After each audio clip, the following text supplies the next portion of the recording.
Well, greetings and salutations, everybody. Welcome to the best damn show on the internet, John Campea Shows, here on my YouTube channel. In this specific show, which one is it? Oh, that's right. It's open mic. We're going to be talking all types of open questions here today. I'm, of course, your host, John Campea. It's an awesome honor and privilege to have you guys here today. What day is it? Oh, that's right. It's Saturday. I hope you guys are having a wonderful weekend so far, because we got something coming up this week. What's coming up this week? I knew there was something important coming up this week. Avengers Endgame is this week, ladies and gentlemen. I hope you are all getting excited. Many of you have your tickets. I know I'm really excited for when I get to see it. Wait a minute. When do I get to see it again? When am I seeing?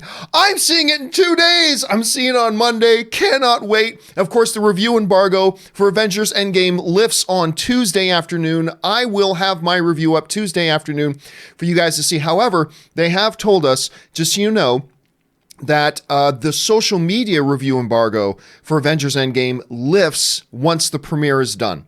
So I'm going to go to the premiere on Monday. Once the premiere is done, I'll be free to jump on Instagram and my social media to send out my thoughts, my quick little first impressions of Endgame. Hopefully it does not disappoint.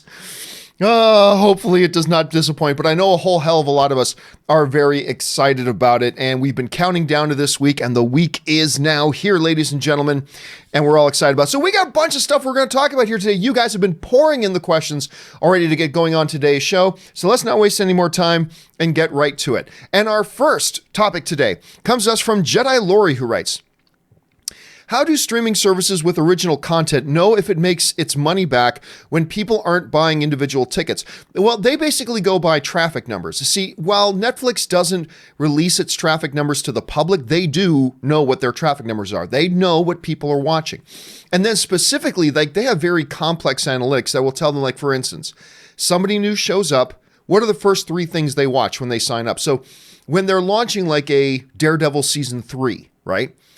They can track, okay, this week we had this many new subscribers, and the new subscribers, one of the first 3 or 4 things they watched was the new Daredevil. Therefore, we can kind of extrapolate that one of the reasons they signed up was specifically to watch Daredevil and things like that.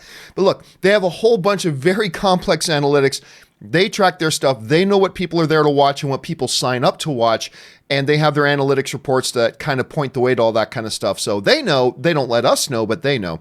Vrinder Singh writes, and thank you for that super chat, Vrinder. That's very generous. Anyway, just wanted to say that I really admire and deeply appreciate the way you're able to answer our questions on the spot. It's an amazing quality, which I haven't seen in anybody else. So a very big thank you. Well, thank you for that, Vrinder. And look, hey, look, I get stumped sometimes. Like a lot, especially a lot of times, like I get a lot of references that get sent in, but a lot of times somebody sends in movie quotes and I go, no, I don't know. I'm totally stumped, or I don't have the answer to a particular question. That does happen. But it is kind of funny because I remember at one of the previous places I used to work, I tried to get other people to take over and do some live solo shows because I was pretty much overworked. And I was constantly trying to find other people that worked for me to fill in for me sometimes, but nobody wanted to do solo stuff, let alone live. Like, people just don't want to take a lot of live questions solo. And look, granted, I admit it is a little bit intimidating to do it, but I don't know. I like doing it. I have, my style is very conversational as opposed to presentational. And that has hurt me sometimes because sometimes presentational is really what's required, but I have a lot of fun doing it. So I appreciate that, Vrinder. Thank you very much for that, man. I appreciate that a lot. Vrinder follows up with, also, I recommend that you take Manuka honey on a regular basis. It's very good for your throat and many other ailments. I have never even heard of such a thing, Vrinder, but I will look into it because me looking after my throat is always a big thing because, like, other people, like Colin Cowherd on Fox Sports, he does hours of broadcasting a day, but he speaks, and then he has a guest who speaks, and then they have commercial breaks that he's resting. Like me, I do shows an hour and a half long. Sometimes, like here on the weekends, I'll do 4 hours. Then, I'll have companion videos to do, and then on Sundays we have Game of Thrones to do, and then, of course, next Sunday, a week from tomorrow, we've got our big Endgame. That's going to be, I don't even know how many hours that's going to be. We're just going to be all talking open Endgame stuff. It's going to be a lot of fun. But I'm always looking for ways. It's funny, Anne actually suggested to me the other day, because you guys have been able to tell for the last number of weeks, my throat's been a little bit rough. Anne actually recommended to me the other day that I go to a singing vocal coach.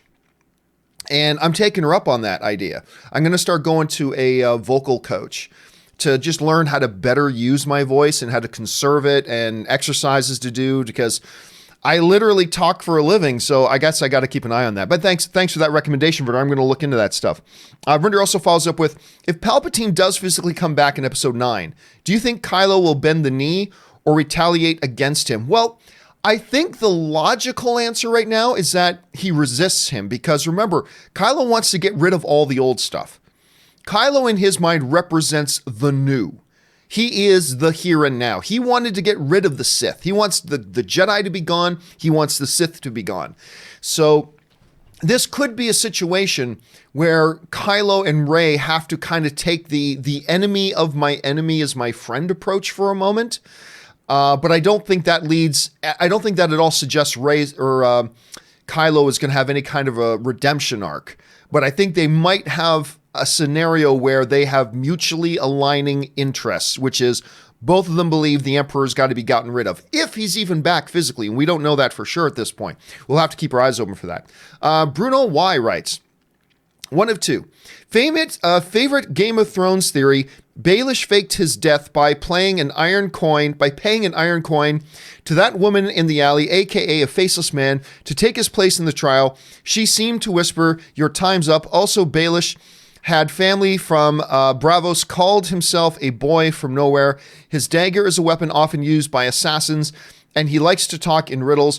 He seeks chaos and a new system in Westeros. Thoughts? No, I don't believe that at all. It's an interesting theory, Bruno. It is. The reason I don't buy that at all is because that was clearly Littlefinger in the last season or two, right? When he's in Winterfell, that is clearly him. Like the faceless man can do a lot of things, but he has all of his knowledge, all of his mannerisms, all of his, like, it's too perfect. And I think that kind of undermines that theory. Now, I could be wrong. They could do that. But to me, there was no doubt that was Littlefinger. So I don't personally buy into that theory. But then again, there are other theories that I don't buy into that I'm sure will come to pass. And maybe that'll be one of them. Let's keep our eyes on that. All right. Next one that comes to us from the Chum Bucket, who writes, I rewatched The Last Jedi and appreciate it much more. There are movies like the prequels that I watch them and I hate them more and more. Then there are movies like The Force Awakens and I watch it and I love it more and more every time I watch it. Then there's a movie like The Last Jedi, where my feelings on it have never really changed. Every time I watch it, it's like, yeah, here are the things I love and here are the things I hate. And overall, I like the film. I think it's a good movie overall, but every time I watch it, I don't nudge any closer towards loving it nor any closer towards hating it. I'm just always kind of in the middle there, but I'm glad you're enjoying it more every time you watch it, dude. Logan James Kinniston writes, is there a difference between green and blue screens? If so, what's the difference? Yeah, the color. I mean, honestly, that's it. It's the color. Now, blue screen used to be the de facto kind of thing, but what a lot of visual effects supervisors started to realize, and this, look, there's a lot more complicated than this, but this is the basic Coles notes, is that green is less prevalent in things, right? So there's less green naturally in a lot of things. So green screen most of the time just became the preferred color to key out. But there are still some circumstances and shots where blue screen is more appropriate. Actually, if you watch a lot of behind the scenes stuff on the prequel trilogy, on the Star Wars prequels, you'll see a lot of times there's a lot of green screen, but sometimes they use blue screen just because there might be less natural blue color in that scene. Therefore, pulling keys becomes easier to do and more accurate if you put up a blue. But it's honestly just about what has less color in the main shot, green or blue. Go with the opposite. Normally it's green. That's why it's kind of become the de facto. But really, that's kind of, now I'm oversimplifying it. I acknowledge that, but that's the basic gist. Let's see. James Welsh writes, what do you think about Roman Polanski suing the Academy to be back in as a member after he was ousted last year?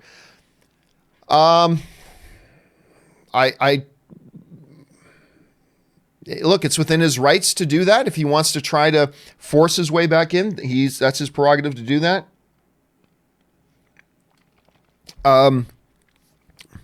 He's a pedophile. That's what he is. He's a pedophile. I don't believe he belongs in the Academy. I don't believe he belongs. He's a tremendously gifted filmmaker, but he is a pedophile. Make no mistake about it. Yeah, so, I mean, I don't give Roman Polanski a second thought. They shouldn't let him back in. I don't think this is going to go anywhere. So I think the Academy will have a very clear case. Look, the dude's a pedophile who ran from the law. He's a fugitive from justice. And that doesn't meet our criteria to be a member of the Academy. So I think they got a pretty good case there. Let's see. Chris Sheehy writes, do you still believe Marvel and Sony will renew the deal? And if so, when? I think the deal's probably already been renewed. Now, I don't know that. I could be totally wrong about that, but I'm guessing that they've already renewed the deal and they're just not making it public. Why they're not making it public? I don't know. They've got their reasons. Kind of the same reason they were negotiating their original deal for over a year before they announced it, and they didn't let anybody know about it. But I kind of feel like the deal's already done. It may not be, totally may not be, but I kind of think maybe it is. But I do expect them to, if it's not already done, I do expect them to get that deal. I said for the longest time, and I still believe it, if you want Spider-Man to stay in the MCU, you better hope and pray Venom does well. Because there are all these people who weren't thinking. Like, we're really short-sighted going, oh, we want Venom to fail, so Sony doesn't take Spider-Man back. I'm like, people, that's the exact opposite of what will happen. If Sony can't make Venom successful, they're going to go, oh, we can't make a film universe without Spider-Man. Better go get Spider-Man back. But I told everybody, if Venom is a success, then Sony's going to go, great.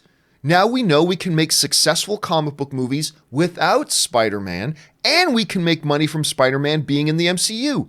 Win-win. And I told everybody that forever. And what happened? Venom came along, made $800 million, and it made Sony very confident that they can succeed and do things well without needing to have Spider-Man there. And they're right. So I expect the deal to get done. I really do. All right. Ralph Reviews writes, we had our presidential election yesterday in Indonesia, and a picture of Thanos was found in one of the ballots. That's okay. I want to find who. First of all, you should take your privilege of elections seriously, but I would want to find that person and shake his hand. That's pretty funny, Ralph. All right. Neil Before Zimmer writes, Smallville actress Allison Mack pleads guilty and HBO announces Nixivum documentary. Thoughts? I don't know what Nixivum is. Is that like the kind of sex cult that she was involved in? I don't know off the top of my head. I just know that she was convicted of being a part of a sex cult. Really? Allison Mack? Yeah. Chloe was found guilty of being a part, like a ringleader of this sex cult sort of thing. Anyway, if that's what you're talking about, I didn't hear about them authorizing, but of course someone's gonna make a documentary out of that. It's got Hollywood, it's got sex, it's got all the glamour in it, right? So I'm not surprised at all that they would do something like that. Let's see. Brass Drake writes, love seeing the MCU movies interact with each other, not just the characters, like when Doctor Strange blows off Rhodey's medical case before his own crash. Now, okay, here's the thing. I don't know that was Rhodey's medical case. Because that was my first impression. My first impression was, oh, they're talking about Rhodey. But there's a few, I'd have to go back and watch it again, but there's a few details that make it maybe seem like it's not Rhodey. Although, like I said, my first impression was that he was talking about Rhodey. My first impression was that he was talking about Rhodey. But there's a few details in it, and I can't remember them all off the top of my head, that made me start to wonder if it really was. But here's one of the big things. Doctor Strange heard the outline of what the medical case was and says, oh, well, that's just an automatic loss. That can't happen. He's the best surgeon in the world. And if he couldn't make it happen, nobody else could have made it happen. Like, Rhodey's up and walking around again, right? If Doctor Stephen Strange, the best surgeon in the world at that, instantly didn't think it could happen, then nobody else would have. So I don't know.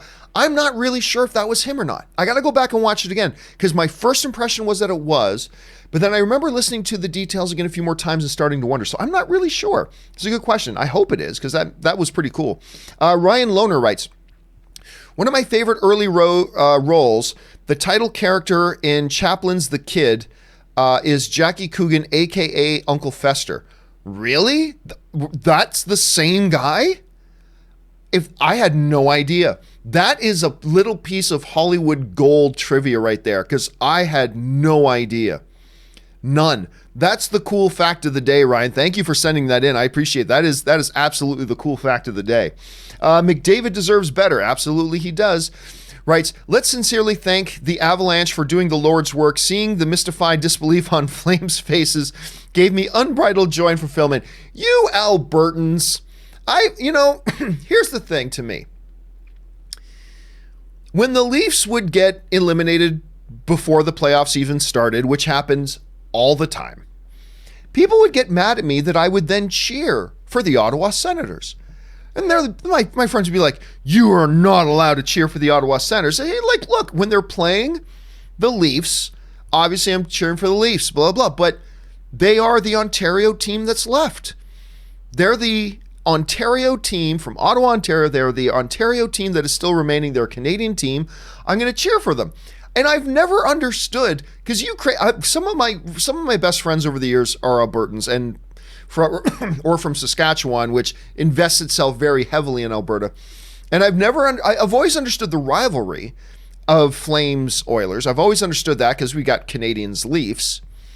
But when one would get eliminated, my natural thing is, okay, then let's cheer on the other one. But you Albertans, you do not. You do. What do you mean, you people? What do you mean, you people? But you people in Alberta, I mean, it's like, no, if we don't win the cup, I don't want anybody else around here winning the cup. But you guys take that rivalry very, very seriously. For those of you who don't live up there, you don't understand. That's an intense rivalry, folks. All right. Gaitlin Winter writes, saw La Llorona. It was good. What would you do if you encountered a demon or a ghost? I would have a sleepover in a church. Man, what would I mean, that's the classic question, right? Whenever we come out of these types of horror movies. It's like we're always screaming at the people in the movie, get out, idiot, get out. But, they never get out. What would I do? I mean, before or after I completely defecate in my pants? Well, first would be the absolute defecation in my pants. And then it just run uncontrollably and irrationally with no particular direction in mind. I don't know. It's such a foreign concept that I just don't know. But that's why I think that stuff freaks us out in these movies. And I do want to see La Llorona. It's just this weekend was crazy busy for me. I never had a chance. But Anna and I want to go see La Llorona. So hopefully, I appreciate your little review there, Galen. I want to see it too. All right, Raven 4152001 writes, what if somebody correctly asks you a what if question? Would you remember them? Remember, just Raven, no need to read the numbers. Oh, okay, well, there you go, Raven. I get a lot of questions in. No, but I do appreciate, guys, very much that many of you are now catching on to that. You start a question with what if, but you don't just leave it there and dangle it there. You then actually finish it off with a question. And I'm so grateful that most of you guys are doing that now. Thank you very much. It makes my life a lot easier, and I appreciate that. All right, Pool of Dead writes, the Robert Downey Jr. last 8 minutes quote is about Infinity War, not Endgame. The question was about his reaction to Infinity War. That's when he gave that quote. I heard somebody say that, but then I heard somebody say, no, this is just from a new interview about something else. So I haven't had a chance to go and confirm it, because the source I got it from was saying this is a new interview. He's talking about this movie, blah, blah, blah. But now I'm reading some people saying it was about another one. So, but then I'm seeing other people refuting that and saying, no, it is about Endgame. So I don't know. Whatever it is fine. I don't really care. I'm going to see the movie myself on Monday night and I'll figure it out for myself. Let's see. Richard Karate writes, I think it's not Rise of the Skywalker. It's The Rise of Skywalker. Two very different things. I think The Rise of Skywalker refers to Rey will open a new Jedi Academy and call it the Skywalker Academy, hence Rise of the Skywalker. And by the way, again, it's not Rise of the Skywalker. It's The Rise of Skywalker. So that's a little bit different, because if it's called Rise of the Skywalker, well, that definitely makes it sound like it's about a group of people. But the title is not The Skywalker. It's The Rise of Skywalker. Now, by the way, I have not officially bought into any theory about Star Wars Episode 9 yet. But there are some that I think a little bit more credible than others. And one of them is that Skywalker will refer to a new collective group of people. That a new moniker will be named Skywalker. So again, I haven't bought into any particular theory, but that's one that I give a lot more credence to than some others there, Richard. Ryan Lohner writes, Gretzky still holds 61 records. How is this a real human being? People who don't understand hockey. See, here's the thing. I will often tell people there has never, ever, not Brady, not Michael Jordan, there has never been a more dominant athlete in their sport than Wayne Gretzky. ESPN did a breakdown of it. And they showed when you average out what certain athletes did in their era, in their sport, and you averaged out their points, whatever, compared to the rest of the people in their era. You got Michael Jordan and everybody else. You got Tom Brady and you got, everybody else. Wayne Gretzky was Wayne Gretzky and everybody else. It was just nonsense. And so people who don't get hockey and don't understand or know anything about the sport, when I say there has never been a more dominant professional athlete in their sport than Wayne Gretzky, they just go, oh, you're just saying that because you're Canadian. Michael Jordan, blah, blah, blah. No. No, you're just saying that because you don't understand hockey at all. And you don't respect hockey. ESPN themselves broke it down. That there's just the math, the numbers, the statistics don't lie. There has just never been an athlete who was so statistically so far ahead of all of his other, what's the word I'm looking for when people are in your same era? I can't remember the word off the top of my head, but he was so much further ahead of the people of his era that it makes the gap between Jordan and the rest of his peers look like a joke. It makes like the gap between Brady and the rest of his peers a total joke. It's crazy. And he still today holds almost every record there is. There's only one significant scoring record he doesn't hold. One. And that is most points in a single game. The most points in a single game is held by a Toronto Maple Leaf, ladies and gentlemen. Yes, a Toronto Maple Leaf holds the most points in a single game. Who among you knows who it is? I'm not going to give you time to look it up. I'll tell you who it is. It's Darryl Sittler, who scored 10 points in one game. Never been duplicated. And that's the only scoring record Wayne Gretzky doesn't have. It's kind of crazy. Anyway, Richard Karate writes, your thoughts on the show Dexter? Loved Dexter. Loved it. I even liked the final season, in the last 2 episodes. I didn't like the way the series ended, but overall I love that series. Pardon me. Raven writes, what is it that fact checker Jonathan does? I always see you looking up how much a movie made or looking up an actor's name by yourself. Well, yeah, fact checker Jonathan Voico, who has been working with me for 5 years now, maybe longer. Fact Checker Jonathan took on the nickname Fact Checker Jonathan because even though he was already working with us as a video editor and production and stuff like that, I started doing mailbag with a fact checker to help us with that stuff. And Jonathan was one of the first guys to sit in and be the fact checker. So we just started calling him Fact Checker Jonathan.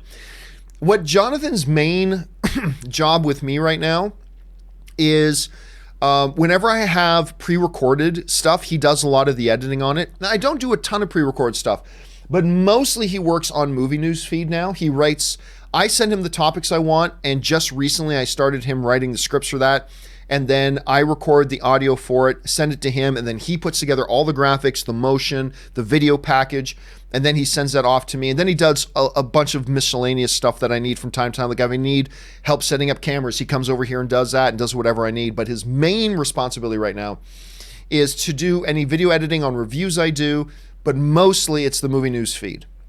That's the biggest chunk of the work that he does. But no, he doesn't often do fact checking anymore because he's not here in studio with me. I do it from the studio alone. But that's what Fact Checker Jonathan does these days. Okay, good question though. Julius Goodwin writes, was listening to Kendrick Lamar's Pray for Me as you suggested a few weeks back, do you think the lyrics apply more to T'Challa or Killmonger? I thought about that, and one of the neat things about the song is that there are parts of the song that sound like it's talking about Black Panther, some like it's talking about Killmonger. And I don't know if I definitively have a single answer to that, because I think there are parts that are about both. Either way, it's a great song.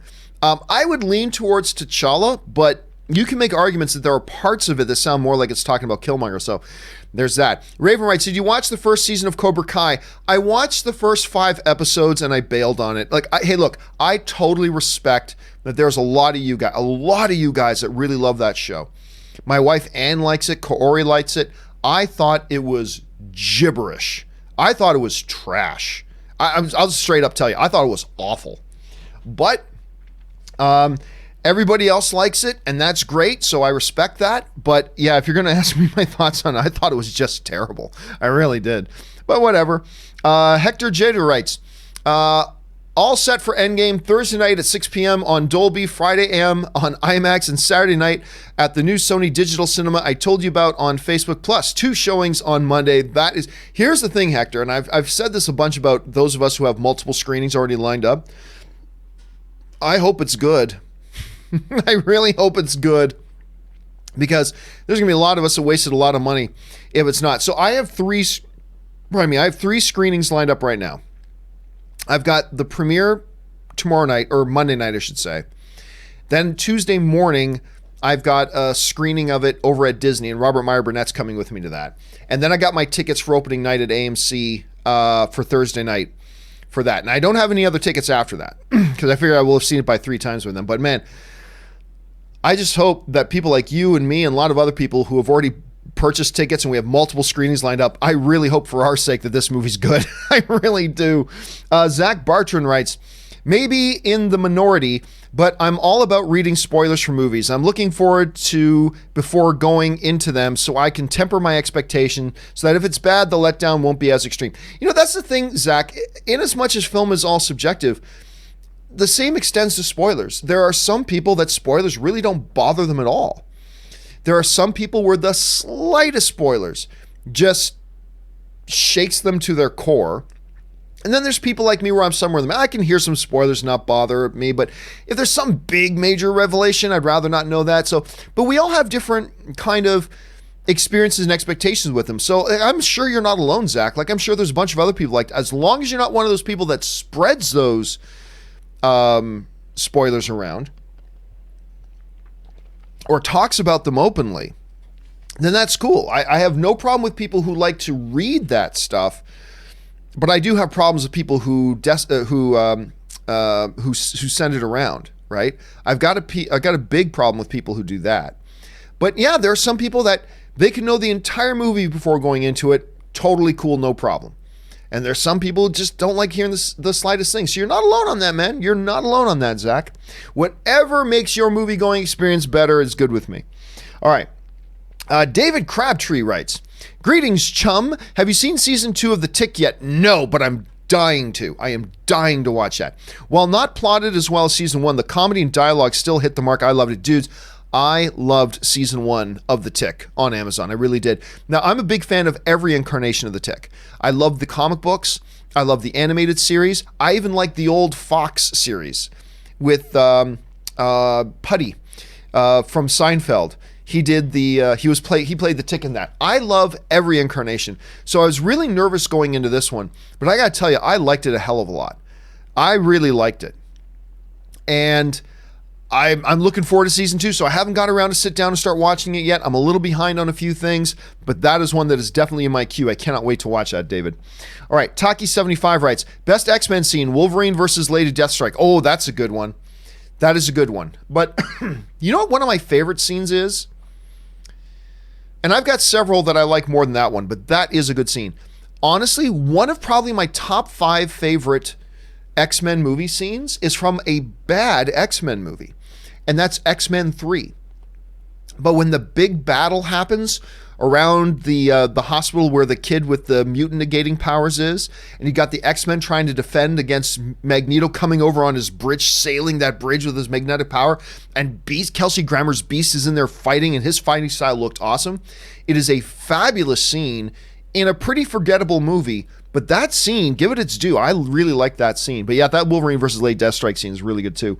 Hector Jeter writes, from the 5 showings I'm seeing Endgame, I'm only paying $17 for the Sony digital cinema screening. Thank God for A-list. Damn right. And I've been hearing about these Sony digital screens.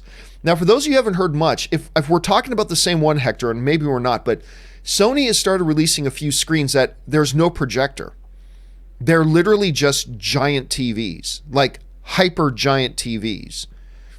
And there are things you can do with that you can't do with projected images. And I'm very curious to check one of those out. So, but you're right, Hector. Thank God for A-list. Goalie Gar writes, I love that name, by the way. Everybody talks about Cap and Peggy in the end. What about Cap and Sharon? Also, over under 25% on Cap dying like Batman in The Dark Knight Rises. Oh, totally. Another fake death, you mean? That was the one fake death in the Batman series. But pulling a fake death on Captain America. Oh, Captain America's dead, but really he's alive, sneaking off with Sharon off to go and enjoy their lives. That's totally possible. That's a totally valid theory, man. Look, I'm the guy who said, when everybody insisted that in Age of Ultron, Captain America was going to die, I said, no, he's not. And he didn't. Then they said, everybody insisted Captain America was going to die in Civil War. And I said, no, he's not. And he didn't. Then everybody insisted he was going to die in Infinity War. I said, no, he's not. And he didn't.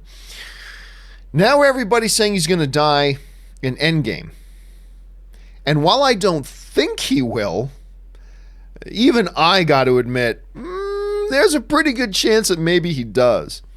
This time around, there's a pretty good chance that maybe, just maybe, he does bite it in this one. But even if he dies in this one, I have no doubt he's coming back. I think we're going to go a few years without Chris Evans as Captain America, one way whether he's alive at the end of Endgame or not. I do think we're going to go a few years without Chris Evans, and then he's going to come back. He'll be back. I have no doubt about that. He'll be back. Whether he'll be back because he comes back from the dead, whether he'll be back because he comes back from vacation, or whether he'll be back because he decided to reveal the fact that he's been alive this whole time, sneaking off with Sharon or Peggy, who's come up to the future, or I don't know what they're going to do. Whatever it is, he'll be back at some point. But I do like that theory. They might pull a Dark Knight Rises with him on there. All right, Daryl Best Wadley writes, when does the review embargo lift for Endgame? Tuesday at 3 p.m. Tuesday at 3 p.m. Pacific Standard Time. I believe it's Pacific Standard Time. I'll have to double check on that. But definitely Tuesday afternoon is when it lifts. So just for 3 days from now is when the review embargo lifts. Social media embargo lifts Monday night after the premiere. So keep your eyes open for that. Brass Drake writes, can you also give a birthday shout out to my daughter, Kayla? Oh, I love that. I have a friend who had a daughter named Kayla. It's her 17th birthday, and she's an avid A-lister and a huge fan of your show. That's awesome. Clearly, Brass Drake, you are a good parent. Clearly, you are a very good parent. You're doing parenting right. So happy birthday to Kayla. Good on you for already being an avid A-lister, and thank you for watching the show, and you've got a fabulous dad. So thanks for that, Brass Drake. I appreciate that, and happy birthday, Kayla. All right. Gabriel Reed writes, on a scale of 10 to 10, how awesome was that spoiler you came across for Endgame? So what Gabriel's talking about is that I've pretty much stayed spoiler free, but there was one spoiler in the first line of something that I inadvertently read, and then I went, oh, this is spoiler stuff, can't get away from it. I'm going to be honest with you, not happy with what I read. Not hating what I read, but not happy. But I'm not going to get worked up over it because I don't know what it is in context. Right? Some people say, if Captain Marvel beats Thanos, I'm going to hate it. Well, maybe she does beat Thanos, maybe she doesn't. But if she does, why don't you wait to see how that unfolds and how it plays out in the movie before you pass judgment? I read a little bit of a spoiler that I wasn't completely happy with, but maybe when I see it in context, it'll be the best thing ever. So I'm just going to hold my concern until I actually see the movie. Daryl Best Wadley writes, I think at the end of Endgame, Steve Rogers will stay in the past when the Avengers time time travel. It would be the perfect end to his arc in the MCU. Yes and no. A lot of people have said that before, Daryl. My big concern about that is that completely destroys the timeline. Because now you're talking about a new timeline is written where Captain America never disappeared. And then everything that he does from that point on, after where he should have gone down and disappeared from the world, and everything he does from that moment on will disrupt the timeline and ruin the timeline. Which is another reason why I hate when people use time travel in movies. Totally lazy thing to do. So it's totally possible, and tens of thousands of people have that theory. And it may. I just don't think it makes logical sense because that completely destroys the timeline. So I don't know. We'll have to wait to see how they actually decide to play it out. Gabriel Reed writes, after watching Infinity War, I thought there was no way they could top it with Avengers 4. We're just a few days away, and I believe Endgame will shatter expectations. It'll be interesting to see where they go from here. Well, first of all, I want to see where they end up. A lot of people have been asking me recently, Gabriel. They're saying, hey, John, where does the MCU go after this? And I say, well, Spider-Man Far From Home is where they go from this. Yeah, okay, yeah. But what happens after that? Well, how should I know? I mean, we absolutely cannot answer that question until we see where Endgame finishes. Once we see where Endgame finishes, then we can start speculating as to where does the MCU go from here. But for all we know, reality gets rewritten and the Avengers were never formed. Like, there's a theory out there that when Spider-Man sees Nick Fury in his hotel room in the trailer, that he doesn't know him as Nick Fury, the founder of the Avengers. He only knows him as Nick Fury of S.H.I.E.L.D. Because maybe the Avengers were never around. Maybe reality gets rewritten in such a way that the Avengers never formed. So if that's the case, that would drastically change how we would predict where does the MCU go from here. If it ends a different way. So yeah, I have no idea where they go. And I would say this. Be careful going into a movie saying, this is going to be even better than that one. Pump the brakes on that. Maybe it will, maybe it won't. But don't go in with an initial expectation that this has to be better than the last one. Hell, if Endgame is 80% as good as Infinity War, that's a big win. If it's just 80% as good as Infinity War, that's a big win. Don't set yourself up for disappointment. Like, just go in and appreciate it for what it is. And if it's good, great. And if it ends up being better than Infinity War, bonus. But just be careful going in with those types of expectations. Because I've seen a lot of people ruin their own experiences that way. So just be careful of that, Gabriel. All right. Richard Karate writes, best Bad Boys movies, 1 or 2 in your opinion. I've said this all the time. I'll say it again. I believe Bad Boys 1 is the better of the movies. I know some people like 2 more, and that's great. But for me, it's Bad Boys 1.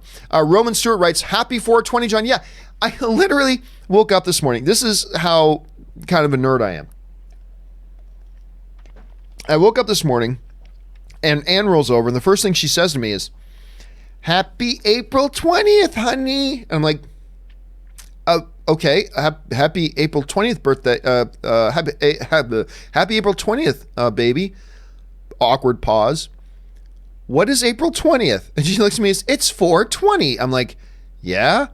And I didn't even, and then I paused for a second, like, wait, is that weed thing? I had to think about it to even get that. But thank you, Roman. I hope you have a happy 422. Joseph Mitchell writes, plot twist, Endgame ends with Deadpool showing up in Mickey Mouse ears and brings Cable to take out Thanos and yells, Brolin versus Brolin for all humanity. That would be awesome. Clearly they're not going to do that, but oh my God, I would laugh myself. Say, well, you know what? I take that back. It wouldn't be awesome. It would kind of ruin the movie. At the end of the day, it would ruin the movie. That would make a great 5-minute YouTube clip, but it would kind of ruin the movie for everybody if they did. But I know you don't think they're going to do that. Raven writes, maybe he was an early riser and he liked to pack in the morning, and maybe he didn't have any friends. I'm an educated man, but I can't speak freely on the travel habits of William Santiago. Oh, that's from A Few Good Men. That's from A Few Good Men. Yes, yes. I had no idea what we were talking about till you got to William Santiago. Oh, God. You know, it is a stereotypical line. It's like, yeah, that line from A Few Good Men. But oh, my God. That scene in the courtroom when Tom Cruise goes, "I want the truth," and Jack is like, "You can't handle the truth." It is one of the best scenes ever. So powerfully played, so beautifully timed. The cadence of the scene is brilliant. Guys, if you have not seen A Few Good Men, book some time to watch it. There are some people that believe that is Tom Cruise's best movie. I'm not one of them, but it's hard to argue against because it's damn good. And that whole courtroom stuff was just amazing. Anyway, ZOMG Ruler writes, why not do Shazam spoiler for Patreons only? Sign me up now. I like I said before, if I miss the boat on it, I believe there is a deadline for when you can do a spoiler discussion or any review. And I believe I missed the deadline on that. So I don't believe it's just worth doing at that point. So I'm just not going to do it, unfortunately. Which is too bad because I love Shazam. My favorite comic book movie of the year so far, as a matter of fact. Julius Goodwin writes, I saw Pet Sematary recently. No spoilers included, I promise, but I wasn't impressed. Even with Jonathan Lithgow, your thoughts? I was impressed with Jonathan Lithgow and Jason Clarke. I thought the performances were great. But the movie had so many holes. And it was just too many WTF. I'm like, really? You're doing that? Like, I didn't like it. And you guys know I was stoked, absolutely stoked to see Pet Sematary. I was very excited to see that movie. And I walked out disappointed. I didn't hate it. But I will admit, I walked out kind of disappointed and underwhelmed with it, unfortunately. Let's see. Thunder Knight writes, what do you think became of the son of Tom Cruise's character, Minority Report? It's one of those unresolved plots that's bugged me. Oh, dude, it's been so long since I've seen Minority Report. It's been at least 10 years since I've watched it. I honestly don't know. I've never even. I'll be honest with you, Thunder Knight. I've never even given it a thought. I'm having a hard time even picturing the kid. I'm having a really hard time even picturing it. So. Ooh, yeah. I don't really have much to offer there, unfortunately, Thunder Knight. Maybe I should go back and watch that again because I really did enjoy that movie. Anyway, Jaron Morris writes, any theories of Supernatural season 15? Wishful thinking, but would love Death, the old guy, returns and reaps God since it's the end. No, they're not going to do that. Although that character was great. They're definitely not going to do that. It's very, very difficult, Jaron, to say where they're going to go with season 15 when I haven't watched the season finale yet. Like, I just got caught up this morning on the most recent episode. So I believe the next episode's the season finale, I think. Maybe there's one or two more, but I think the next one's the season finale. Anyway, until I see the season finale, I got no idea. I have no idea where they're going to go with season 15. Usually it's the season finale of Supernatural that wraps up the entire season and sets up the next season all in the same episode. That is one of the best things about Supernatural that they've ever done, is that they use their season finales perfectly. They use their season finale to in a very satisfying way, wrap up that season's story and set up as a launch point for what the next season is going to be. So until we see that season finale, it's going to be hard to say, Jaron. All right, TNS93 writes, I wish Netflix and Hulu had an annual pay service, monthly cool, but I would prefer paying a one annual sum, although it might be costly. I'm weird. I'm kind of with you on that, TNS. I like paying for things up front. Like, if I'm buying a car, I don't buy cars on payment plans anymore. If I can't afford to buy the car right now, then I will save my money, and then once I have the money, then I will buy the car. When I buy a new machine, like I did a few months ago, I got my new production computer. I didn't buy it and put it on a payment plan.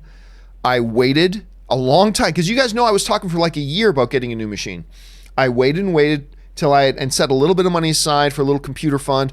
Then once I had the money there for the computer, then I bought it. I do not believe in month-to-month payments. There's some things you can't avoid. Rent, mortgage, gym memberships. Netflix. So I'm with you on that, T-Ness. If there was an option to just pay for the whole thing up front for a year, I would probably do that. I really would. I'd be with you on that. Like, give us a 3% discount, 5% discount, pay up front. I just prefer paying for something. Even my gym membership. I just went in there and I talked to them and said, look, I don't want to pay month to month. Just tell me what, if I paid it all up front for a year, how much it would cost me to pay for a year. They gave me a little bit of a discount. I said, great, pay for it so I don't have to worry about month-to-month payments.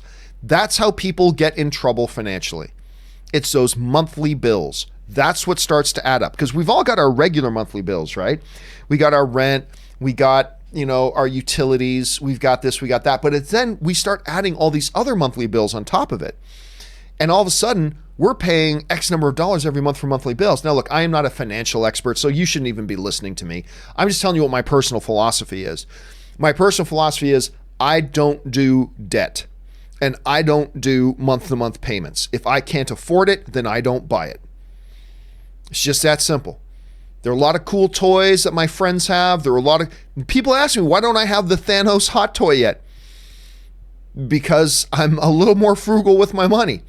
Don't worry, don't get me wrong. I'd love to have it, but that's why I don't have 500 hot toys behind me.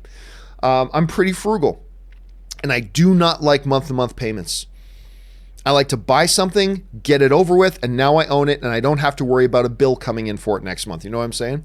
But anyway, we're not here to talk about personal finances. And by the way, again, I am no financial expert at all. Don't listen to me. I'm just telling you about the way I like to do it. All that to say, T-Ness, is that I agree. I would love it if I could just pay for that stuff up front for a year and be done with it. Let's see. Jinyu Hitchi writes, but John, companion video for yesterday? Yeah, my day got away on me yesterday, guys. I was not able to get the companion video done. Fridays have been tough for me lately because I'm not going to talk about, but I've had a little bit of a commitment on Fridays for the last number of weeks. And you guys will notice that for the last couple of weeks, the Friday companion videos are usually late. And I apologize for that, I do. But they always get done on the weekend. So there is going to be the companion video for Friday will be up before we do Game of Thrones tomorrow night. So the companion video might be up a little bit later today, might be up early tomorrow morning, whatever. But the companion video for Friday's show will be up here in the next 12 to 36 hours. Within the next 12 to 36 hours, the companion video for Friday will be up. I promise you that. But thanks for bringing it up. All right. Michael Jones sends in a big super chat. Thank you, Michael, for supporting the channel. And Michael writes, hey, John, Aaron Cummings, I love Aaron Cummings, was in this past Tuesday night's episode of NCIS. Somewhat small role, but it was good. I'll tell you what, I didn't even know. Erin is amazing, because you guys saw, I've had Erin on the show. I've done my interviews with her. She's a dear friend of mine. I love her. It was funny because it was about 2 or 3 weeks ago. I had to give her a call for something. No, I sent her a text. I just sent her a text, and it was about something. Then she called me the next day, and I wasn't near my phone, and she left this big long message. This is crazy. She's like, hey, John, guess what? I just landed a pilot. I don't even know what it was for. But anyway, it's just funny. Here's the thing with Aaron.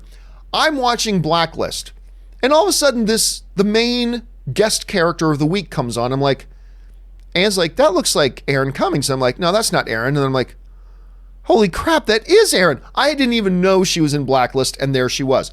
Then we're in watching the Disaster Artist, the movie about the room, the James Franco movie, right? And Anna and I are sitting there watching the Disaster Artist. It's like, is that Aaron? And sure enough, it was Aaron. Immediately we get out. It's like, how did I not know you were in the Disaster? And she's always popping up in this stuff. It's incredible how much work she gets. She's great. I just love her. Thank you for pointing that out, Michael. Now I got to text her and say, I got to pretend like I saw the show and go, hey, good job on NCIS, even though I didn't see it. But I got to tell her that. Now you guys will sell me out because you're all rats. Anyway, thanks for sharing that, Michael. Appreciate it. Daniel Wise writes, over under 5%, we see an invisible jet in Wonder Woman 1984. Well, since it's an invisible jet, God, I hope they never do the invisible jet. That is such a crock. That's cool for the comics and cool if you want to do that in the animation, but that would not work in life. That would just be silly. I really hope they don't do that. Anyway, so I'll take the under 5%. Green Arrow 7 writes, just 5 days till I see Endgame. The countdown is real, my friends. We always say, oh, we're almost there. No, really, we're almost there. We are almost there. It is almost time for Endgame, and everybody's freaking out. Understandably so. Ryan Lohner writes, still not holding out hope for Gambit. Kim Berg also said we'd be getting a fantastic sequel literally hours before Michael B. Jordan signed on to do Black Panther. Yeah, but that one has nothing to do with the other. Just because Michael B. Jordan was doing Black Panther, that didn't preclude him from being in another Fantastic Four movie. So don't worry about that. That's not a hard time. And they were at the time working towards that, and they were working towards Gambit, and they were doing a lot of things. And by the way, Gambit may still happen. He's had conversations with Kevin Feige. It might still happen. Actually, Kim Berg said he kind of thinks it will happen. He didn't guarantee it. It may or may not happen. I get it. But yeah, we'll see. Like, do I have my doubts? Absolutely, I've got my doubts too, Ryan. But let's not throw it out the window just yet, because it may surprise us still. The Super Green Flash of Tomorrow writes, Endgame is the perfect 192 early birthday present. I love how people are like so counting down the days, and that's great, Super Green. They're so counting down the days. It's like, this is my early 192 day early birthday present. That's awesome. I'm glad you're excited about it, dude. Matthew Koss writes, Pornhub has leaked Avengers 4 footage. Very nice. Are you serious? Did they? Pornhub. Maya Demi writes, you still think Captain Marvel won't beat Wonder Woman domestic? I was never hardline on that. I was like, yeah, somebody asked me. I think it will, or I think it won't. Let me just double check. I know it's got Captain Marvel. It's got incredibly good box office legs right now. It just keeps motoring along. There is a possibility it's going into its 7th weekend of release. It could jump back up into the top 5 again. As of right now, it's made $394 million domestic. As of yesterday, 394 domestic. And it might get a little bit of a boost from the release of Endgame. Wonder Woman is sitting at 412, so it's still got a ways to go. I'll still guess it won't catch Wonder Woman. But again, it's always just been a guess, but I'm still going to guess it won't. But it's going to come really close. Let's see. Richard Karate writes, over under 60% that Mechagodzilla is the main monster villain in the Zilla versus Kong. So they fight, then team up to fight Mechagodzilla. I don't think so. I don't think they're unless they go really hard and heavy into developing Mechagodzilla in this movie, which I don't think they will. It doesn't seem like, look, we can't build a Mechagodzilla. And the thing about these movies has been, the world they build is a very grounded, real world. With the exception of these wonders, the Titans, Godzilla, King Kong, King Ghidorah, you got Mothra and whatever. But other than those creatures existing, the world is a very grounded, real world. They've never really gone beyond that too much. Building a Mechagodzilla is so far beyond what humanity can do, so that I'm going to doubt it. Unless it's like some alien plant. But then that's going in a whole new direction too. So I'm going to guess no. So I'll take under 6%. Possible, but I'll take the under 6% on that. T-Ness writes, I've noticed lately that legit YouTube channels are posting more on the day spoiler videos with the tagline, viewers don't have to click the videos. Thanks for waiting till Sunday for your spoiler review. Yeah, I don't agree with that. I don't agree with the practice, but it's just that I don't agree with it. It's not like I think they're monsters for doing it. It's nothing like that. I get it. You can get a lot of clicks. The sooner you put out a video, that's the thing about YouTube, man. The sooner you put out a video, the more clicks you get. I get it. I do. So I don't blame anybody for it. I mean, as long as you're waiting until after the movie releases, fine. I just think you should have a little bit more of a buffer. That's just my opinion, though. And again, I don't think anybody's monsters for doing that. I just happen to disagree. I just disagree. That's all.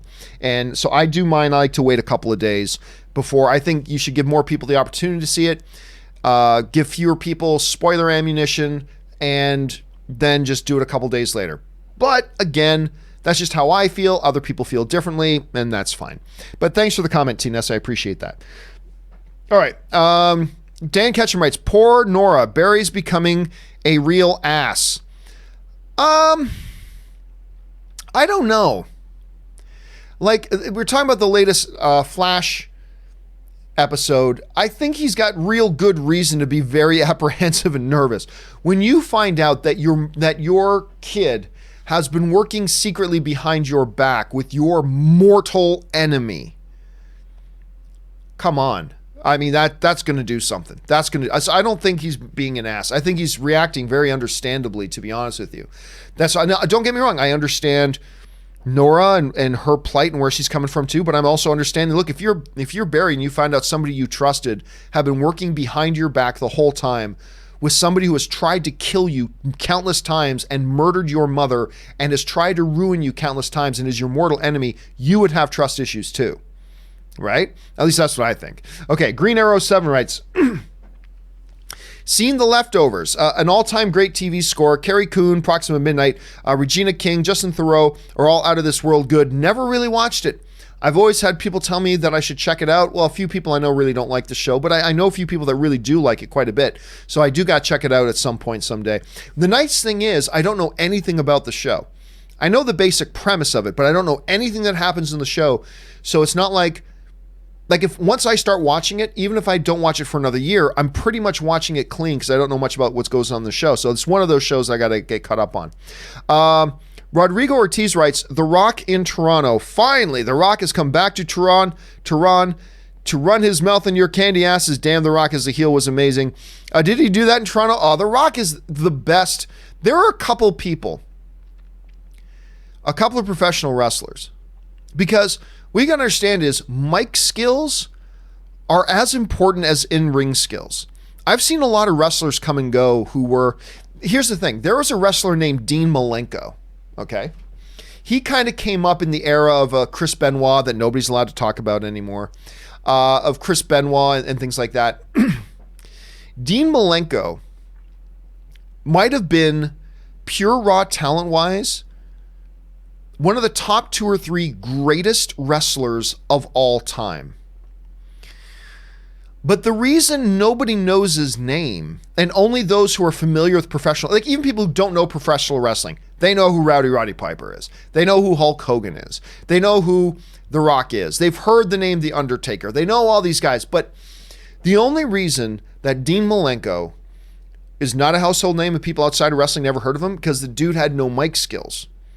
One of the absolute best in-ring performers, technicians ever in the sport or sports entertainment. But he had very little mic skills. I don't know that The Rock has ever had his equal.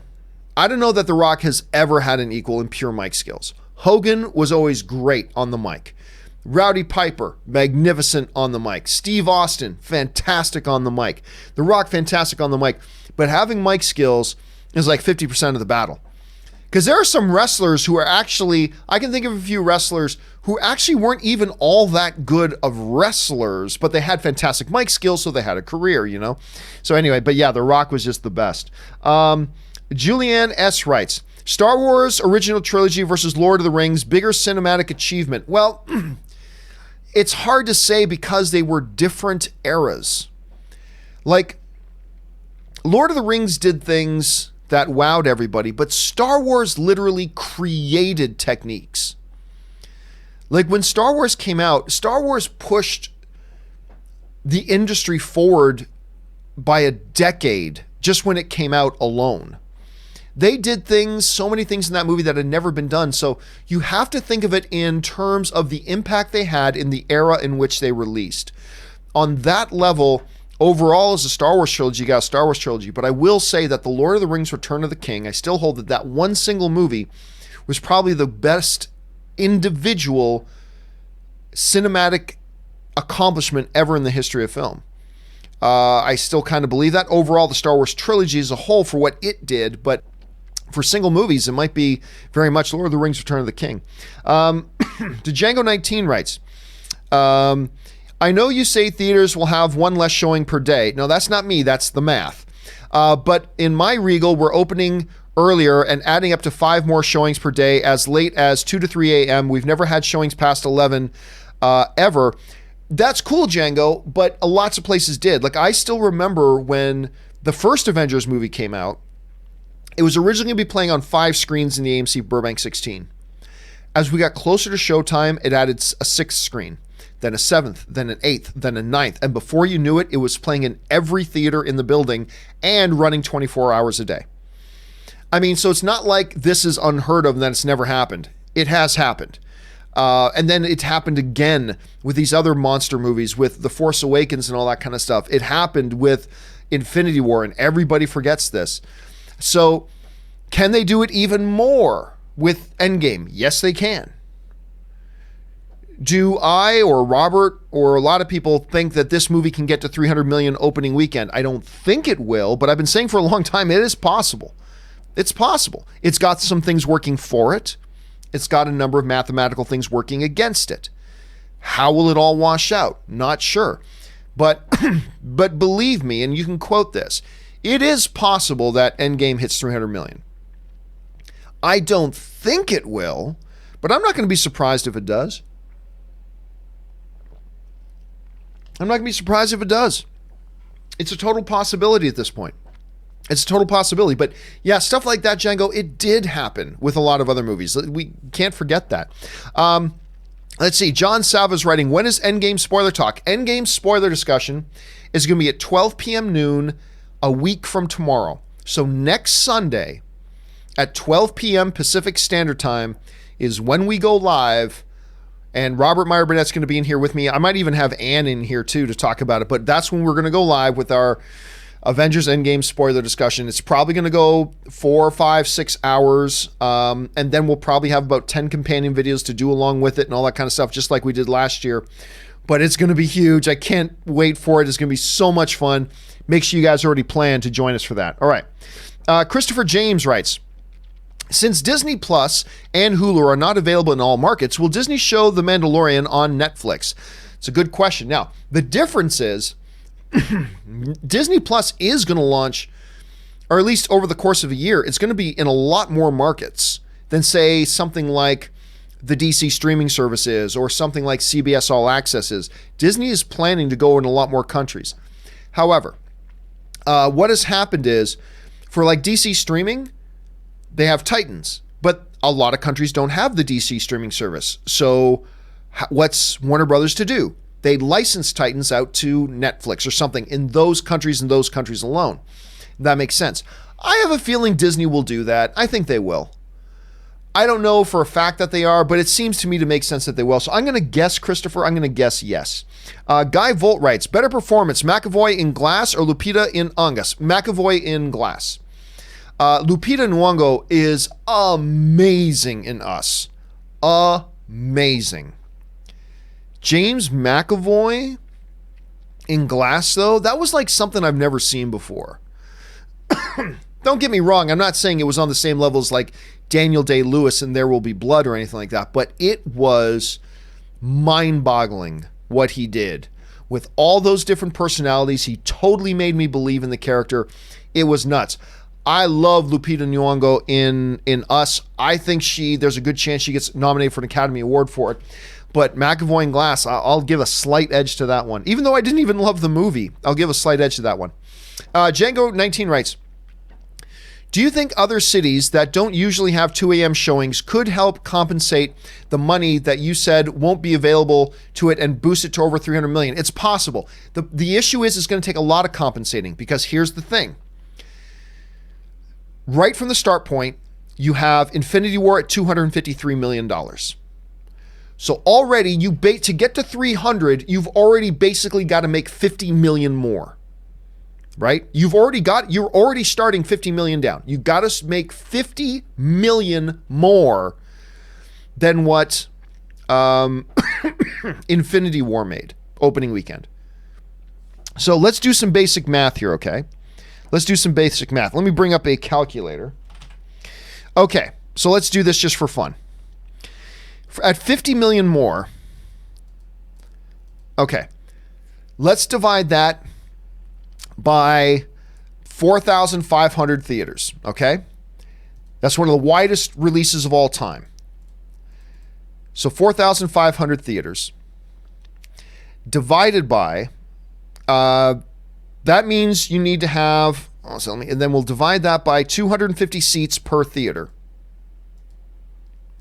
So you need to have roughly, let's see here. I did the calculation wrong. I apologize. So 250 people on average per theater times the North American average ticket price is $10.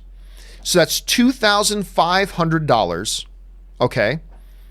If you have an average movie theater of 250 seats, some will be more, some will be less. At an average of $10 movie tickets, some will be more, some will be less, but that's the national average. You're going to make on average, for the average movie screen, you're going to make $2,500. Okay. That's $2,500 in box office revenue on average per screening. Okay. So that's $2,500. So let's take that 50 million more that they need to make, divide it by that $2,500, and we'll be left with the number of screenings they need to do. They need to, just to clear that $50 million, have 20,000 additional screenings. Did you follow the math there? If you make on average $250 per screening, divide that by the $50 million they need to make to get from Infinity War's 450 to the 300 million they want. That means you need to sell out 20,000 additional screenings. 20,000. Now, you're not starting on equal ground as Infinity War because Endgame has a 23-minute longer runtime, which Variety says will equate to roughly one less screening per day. Boop. So you're not starting at $250 million to make up that extra 50. You're starting from somewhere lower than that. So that's why I say I don't think it will get to 300 million. The math doesn't seem to equate to it. Because like I said, you need 20,000 extra sold out screenings. 20,000. That's just to get from 250 up. That's not even taking into consideration the fact that they can only have one less screening per day because of the length of the film. So that's why I say, I think it can do it. It can. I don't necessarily think it will, though. It can. There's a possibility. I'm not going to be shocked if it does. But the numbers don't seem to work in its favor. It's not a very favorable set of math. So I'm leaning towards, and even Rob, who's always really optimistic about box office and stuff like that, even Rob doesn't necessarily think it'll get to 300 million. It's a big, big number. It's a huge number. Insurmountable? Not totally insurmountable. If any movie can do it, it'll be this one. So let's see what happens. That's why I would just say I wouldn't put money on it, though. I wouldn't put money on that at all. So anyway, that's where I'm at with that. Okay, Jerome Morgan writes, John, because the snapping has affected the entire universe, over under 32% that we see the Living Tribunal or any other cosmic entity make an appearance in Endgame. I'm going to take under 32%. They've already got so much crammed into these things. To then take another big step by cramming in things like Living Tribunal or any other big cosmic entities, it just may overstuff it. It may make it too far out there for a lot of audience members. Possible? Yes. If you were to set it at 10%, I'd take the over, but at 32%, I'll take the under on that, Jerome. Jared McBride writes, one of my favorite Stan Lee cameos is in Captain America Civil War when he dressed up as the FedEx guy and he says, "Are you Mr. Stank? 6 days till Endgame, I can't sleep." I love that series. And then, of course, Rhodey's perfect. Yes, this is Mr. Stank. This is Mr. Stank. Oh, I'm never going to let this go. Yeah, Mr. Stank right here. It was a great scene. Still, my favorite all-time Stan Lee cameo has to be Deadpool 1 when Stan Lee plays the strip club DJ. Remember, folks, you can't buy love, but you can rent it for, what was it? $20 for 5. I can't remember what the exact line. You can't buy love, but you can rent it for 5 minutes. Just the ultimate Stan Lee cameo to me. I just love that so much, and I cannot wait. It's going to be cry time for everybody in that theater when Stan Lee's cameo comes up. It's going to be insane. All right. Django writes, let's all thank Ray and fact checker Jonathan for moderating the questions for spoilers. Not all heroes wear capes. Are they in the chat today or are you solo? I don't make them work on weekends. So I'm flying solo here, unfortunately. But for the John Campea Show, especially when the spoilers leaked, I did ask Jonathan and Ray to be in the chat board to moderate because I obviously can't keep my eye on it. And I apologize for that. But yeah, so they're not here today because I don't make them work on weekends. At least I try not to when I can avoid it. But yes, thank you so much for acknowledging what they do, Django. I really appreciate that, and I know they do too. Okay, Darth Suthius writes, hey, Mr. C, on the topic of kids in cinemas, having 3 myself, I am totally against infants and young toddlers in cinemas, a place where they shouldn't be. My oldest didn't see his first movie until 4 years. Here's where I am on this, and a lot of people don't like my position on this.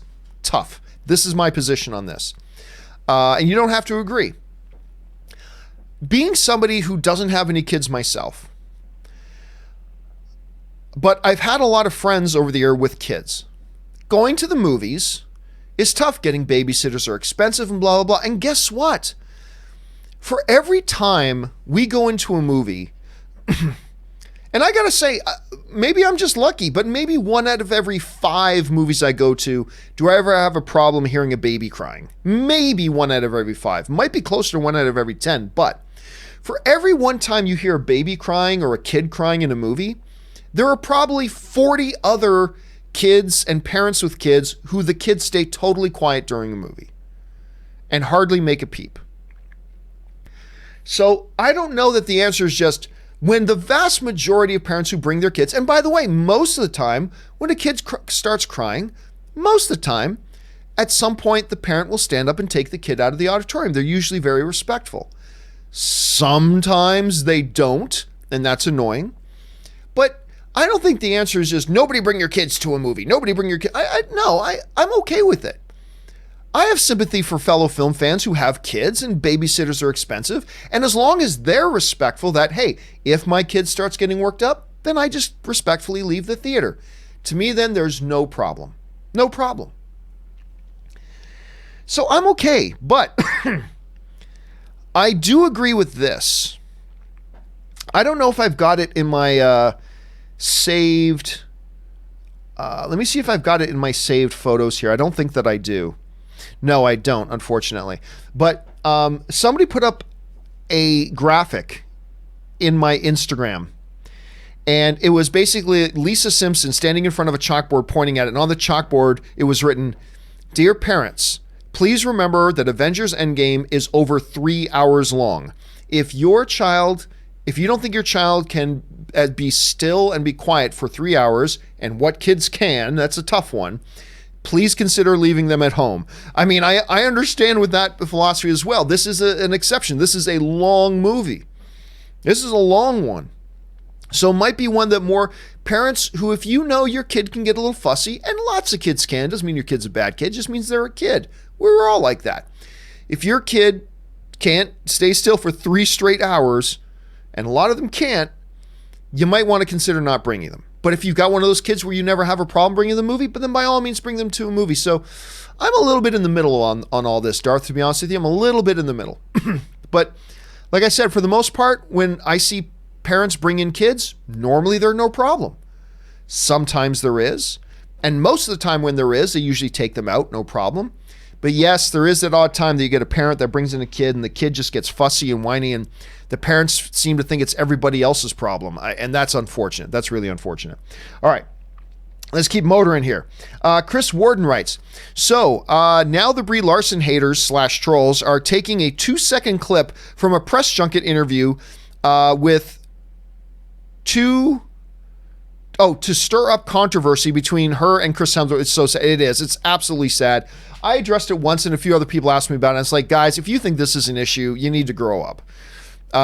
Look, if you were to have a camera on me every time, like if I say something, I'm sure there are many times I say something where maybe it comes across in a way that I mean. It's like, oh, clearly there's like, give me a break. It was a non-story. It was a non-issue. But here's the thing. The Brie Larson haters at this point are so, like, they've been so embarrassed by the success of Captain Marvel.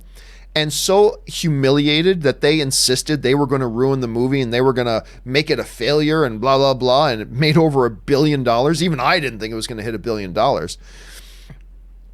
Some of them are so humiliated and embarrassed by that. Now they're looking for anything to try to get a win. So now, Brie Larson and Chris, oh, give me a break. It was a 2-second clip. And you're interpreting the way she reacted that I really don't think anybody should. You're taking 2 seconds out of context and trying to make something out of it. To me, it's a throwaway non-issue. It's kind of ridiculous. But whatever. People think what they think, and they're entitled to that, I suppose. Orange Hand writes, have you seen something in film/TV that you thought was cool, but didn't fit the narrative or the world? I know some feel this way about the Spore Drive. Oh, no, I disagree about the Spore Drive. The Spore Drive is great. What I don't like in Star Trek Discovery, and by the way, I just watched the season finale, brilliant. It was great. Anyway, Star Trek Discovery is a pleasant, wonderful surprise to me, because before that show launched, I was crap talking on that show. I thought it was a show they never should have made. I thought with all the behind the scenes drama and blah, this is going to be a big failure, stupid putting it on CBS All Access. Then the show launched and I'm like, damn, I like this show. This is a great freaking show. And it is. It's a wonderful show. And the season finale was fan-frickin-tastic. But, and I love the Spore Drive. I think the Spore Drive is a fabulous concept about how that works and all that stuff. I think it's great. But, and I won't get into spoilers, but you guys won't know what I'm talking about if you don't watch the show or if you're not caught up. The thing I do not like was the time crystals. I hated that. I don't like that. Time crystals. Really? Could you be any more on the nose? I didn't like that. I'll be honest with you. I get over it. I mean, who cares? It was one element. I get around it and I get over it. It's no big deal. But that was an element in Star Trek Discovery I did not like. I think the Spore Drive was a fabulous creative idea. And even the concept of how it works and everything, I thought it was great. And they tie it all up really well in the series finale. I think the show's wonderful. I'm really, really excited about season 3 now. And now I really want a Captain Pike and Spock show. Now I really want that show. Anyway, okay. Daniel Luna writes, Endgame theory, Thor becomes unworthy and therefore Captain America will lift Thor's hammer. First of all, Thor's hammer doesn't exist anymore. Now he's got Stormbreaker, and the curse, the spell or enchantment, if you will, that the Allfather Odin put on Mjolnir, he never put on Stormbreaker. So it's not really an issue at this point. Django 19 writes, just saw the Shawshank Redemption, got one of the greatest motion pictures of all time. Top 5, in my opinion. Top 5 greatest movies ever made. Wow, what a deep and emotional movie with great performances. Saddest part was Brooks was here. Oh, cry time. Cry time, Brooks was here. Oh, God, cry time. Anybody who has seen Shawshank Redemption and you hear the words, Brooks was here, you immediately I'm getting emotional just thinking about it. I'm getting completely emotional just thinking about Brooks was here. Oh, my God, that movie's so great. One of the 5 greatest movies ever made, in my opinion, Django. I'm glad you finally had a chance to watch it. Now you know what I'm talking about all the time when I just gush over Shawshank Redemption. All right, Guy Volt writes, are you a fan of Joe Rogan? I love his commentating. I am. I think he's a fabulous commentator for the UFC. He brings, first of all, he is an avid practitioner of mixed martial arts. He understands all the fundamentals of mixed martial arts, and he brings a fan's mentality to color commentating with, like, it is so funny. You'll be listening to Joe Rogan and he'll go, okay, he's trying to defend it now by trying to slap on an Americana. Now watch. He'll refer to the guy on the bottom. He's gonna, in a minute, you're gonna see him start to slide his hip to the right and try to leverage the weight to inside a scramble. And inevitably, within about 20 seconds, boom, that's exactly what happens. Like, Rogan has such a great fundamental understanding of mixed martial arts and brings a funny, energetic, huge fan-like enthusiasm to his color commentary. I gotta say, I know there are a lot of people who don't like him, and that's fine, but I actually really am a big fan of his commentating in UFC fights. Let's see. Petson68 writes, greetings from Sweden. Thank you, Petson68. Love your show, and it's just getting better. Thank you so much, dude. Helped me a lot when I was on sick leave, full-time, part-time for a year. Oh, man, that sucks. Well, it sounds like you're back on your feet, and I'm glad to hear that. And isn't that great? to have the film fan community, whether it's this show or other shows, where we can just sit down, get engaged, feel connected to a community, talking about the things that we love so much. It's so great that the film fan community is here, and I'm glad it was able to be here, even if my show plays a small part in that. It's so great that the film fan community was there for you to help you get through that, Pets. And so I hope you're back on your feet 100%. I hope you're doing well, and thank you so much for sharing that, man. I really appreciate it. All right. I'm going to take a few more questions, guys, then I'm going to take a bit of a break. We've been going almost an hour. We're getting close to an hour and a half that we've been doing this show. I'm going to need a break in a minute here to refill my drink and just give my voice a little bit of a break. So we're going to be taking a 5-minute break here shortly, but we're going to go through a few more questions first. Steve James writes, "Hey, John, it's my birthday today. Happy birthday, James. I hope you have, or Steve, I should say, I hope you have a magnificent day. It's great that it falls on a Saturday, by the way. Just got finished watching Shawshank, another Shawshank Redemption. I love it. Just got finished watching Shawshank Redemption again. One of my all-time favorites. Gets better each time I watch it. Dude, one of the, depending on the day you ask me, I might say it's the greatest motion picture ever made. I mean, I'll still say the original Star Wars trilogy as one package is the greatest movie ever made, but it's hard to argue against the Shawshank Redemption. It is one of the top 5 best movies in the history of cinema ever made, period, end sentence. It's magnificent. I mean, every moment of that movie is stupid, ridiculously good. And the fact that it didn't win Best Picture that year is still ridiculous. Now, it was a loaded year. It came out this year, same year as Forrest Gump, which did win Best Picture that year. Should never have won over that. But also, Pulp Fiction came out the same year. That was a stacked year. Shawshank Redemption, though, easily the best movie that came out that year. One of the 5 best films ever made, in my opinion. Oh, I could talk about that all day. I could talk about Shawshank all freaking day. Petson68 writes, "I'm just getting started with my 1/6 scale figure collection. Just got my Connor McLeod figure, and it's fantastic. I didn't even know they have a Connor McLeod. Connor McLeod of the Clan McLeod. Do me a favor, dude. Can you email me a picture of your Connor McLeod figure? I would love to see it. Just send me an email to john@thejohncampeashow.com. That's just simple. And just put Connor McLeod figure in the subject line. So john@thejohncampeashow.com, put Connor McLeod in the subject line. I would love to see that. Thanks for letting me know about that. Because, you know, The Highlander is also, the original Highlander is in my top 10 favorite movies of all time list. If those of you guys have been watching me for a while, you know that. Django writes, "Pittsburgh versus New England, week 1. I hope it's a good game. Pittsburgh fan." Well, obviously, I'm a New England fan. I'm going to tell you right now, though, I believe the run is over. I believe the run is over. And that's fine. That's totally fine. Brady has all 6 Infinity Stones in his gauntlet now. He is the undisputed GOAT. They've had the greatest run in NFL history of success. It's wonderful, but I got a feeling it's done now. And a lot of people are counting out Pittsburgh. I'm telling you what, they're going to be fine. Pittsburgh is going to be fine.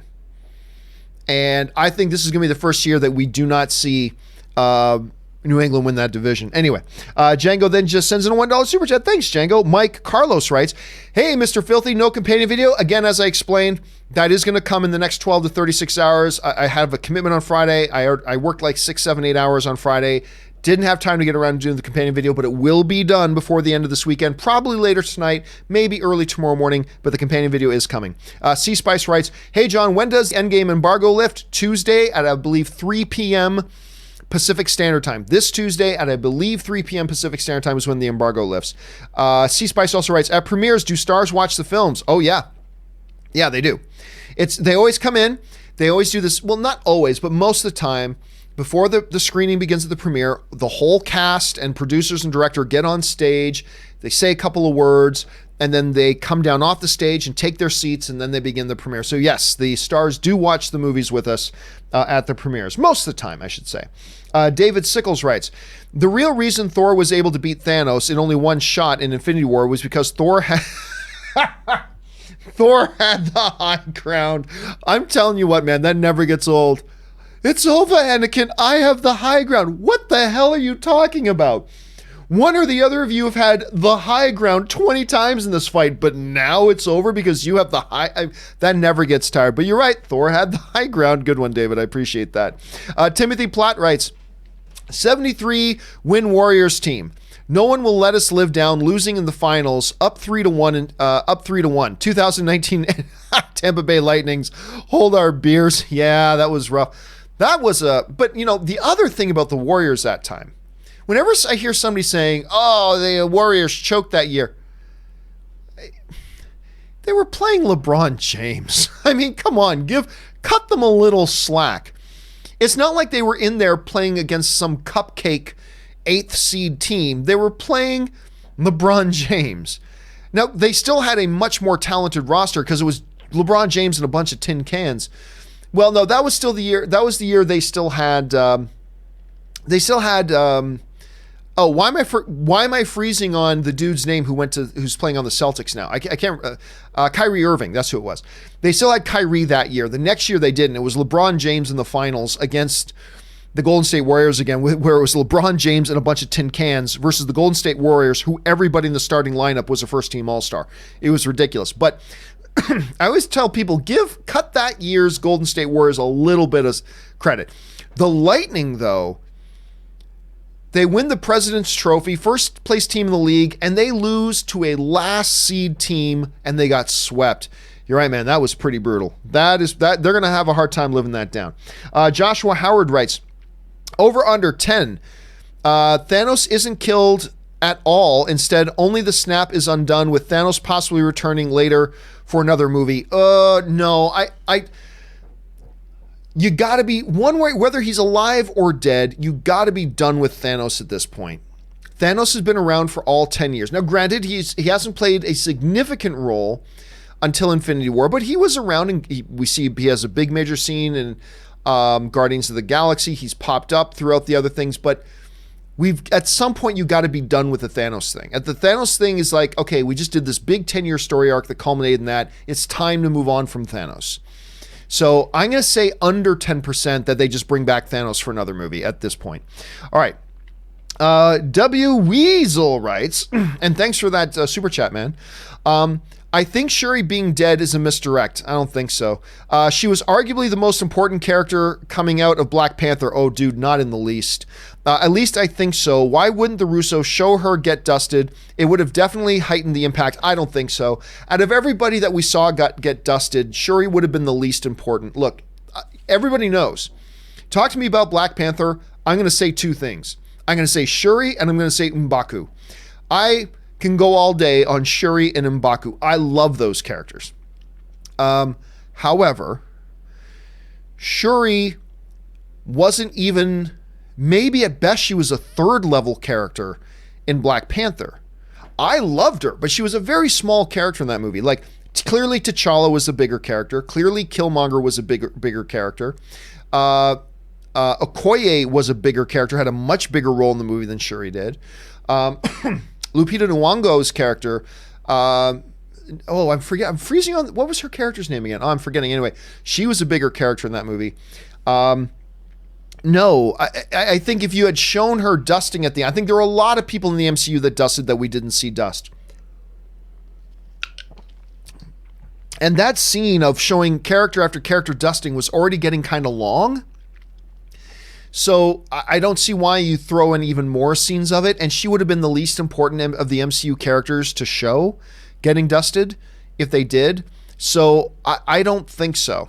And even, it wasn't just in the trailer that they show her amongst the people who disappeared. Like, even in the posters that they put out later, they list her as one of the people who had fallen. So I don't think so. It's an interesting theory, Weasel, and believe me, I share your appreciation for Shuri. I love Shuri. Letitia Wright, I believe is the actress's name who plays her. I love her. She's great in that role. I can't wait to see more of her moving forward. She is the smartest character in the MCU, but I really don't think, at this point, I don't think it's a misdirect. When I first saw the trailer and her listed amongst those missing, I thought, oh, maybe that one's a misdirect, but then all the other stuff pretty much confirms she's not. And let's be honest, she's not important enough of a character to do a big reveal. Like, it's not like we all thought Hulk dusted and then all of a sudden Hulk is still alive, you know? This is a third level character from her own movie. I just don't think they're setting that up. I would love it if you're right. I'll love it, Weasel, if you're right, but I just don't think that's the case at this point. But we're only 48 hours away from finding out, so here's keeping fingers crossed that it's going to be as awesome as we're hoping it is. All right. Gabe Schembarger writes, I swear Doom Patrol gets better every episode. I'm one episode behind. I'm gonna watch the newest episode. I believe it was called Hair Patrol is the name of the new episode. God, I'm loving this show. Titans, to me, I could take or leave. Titans was okay.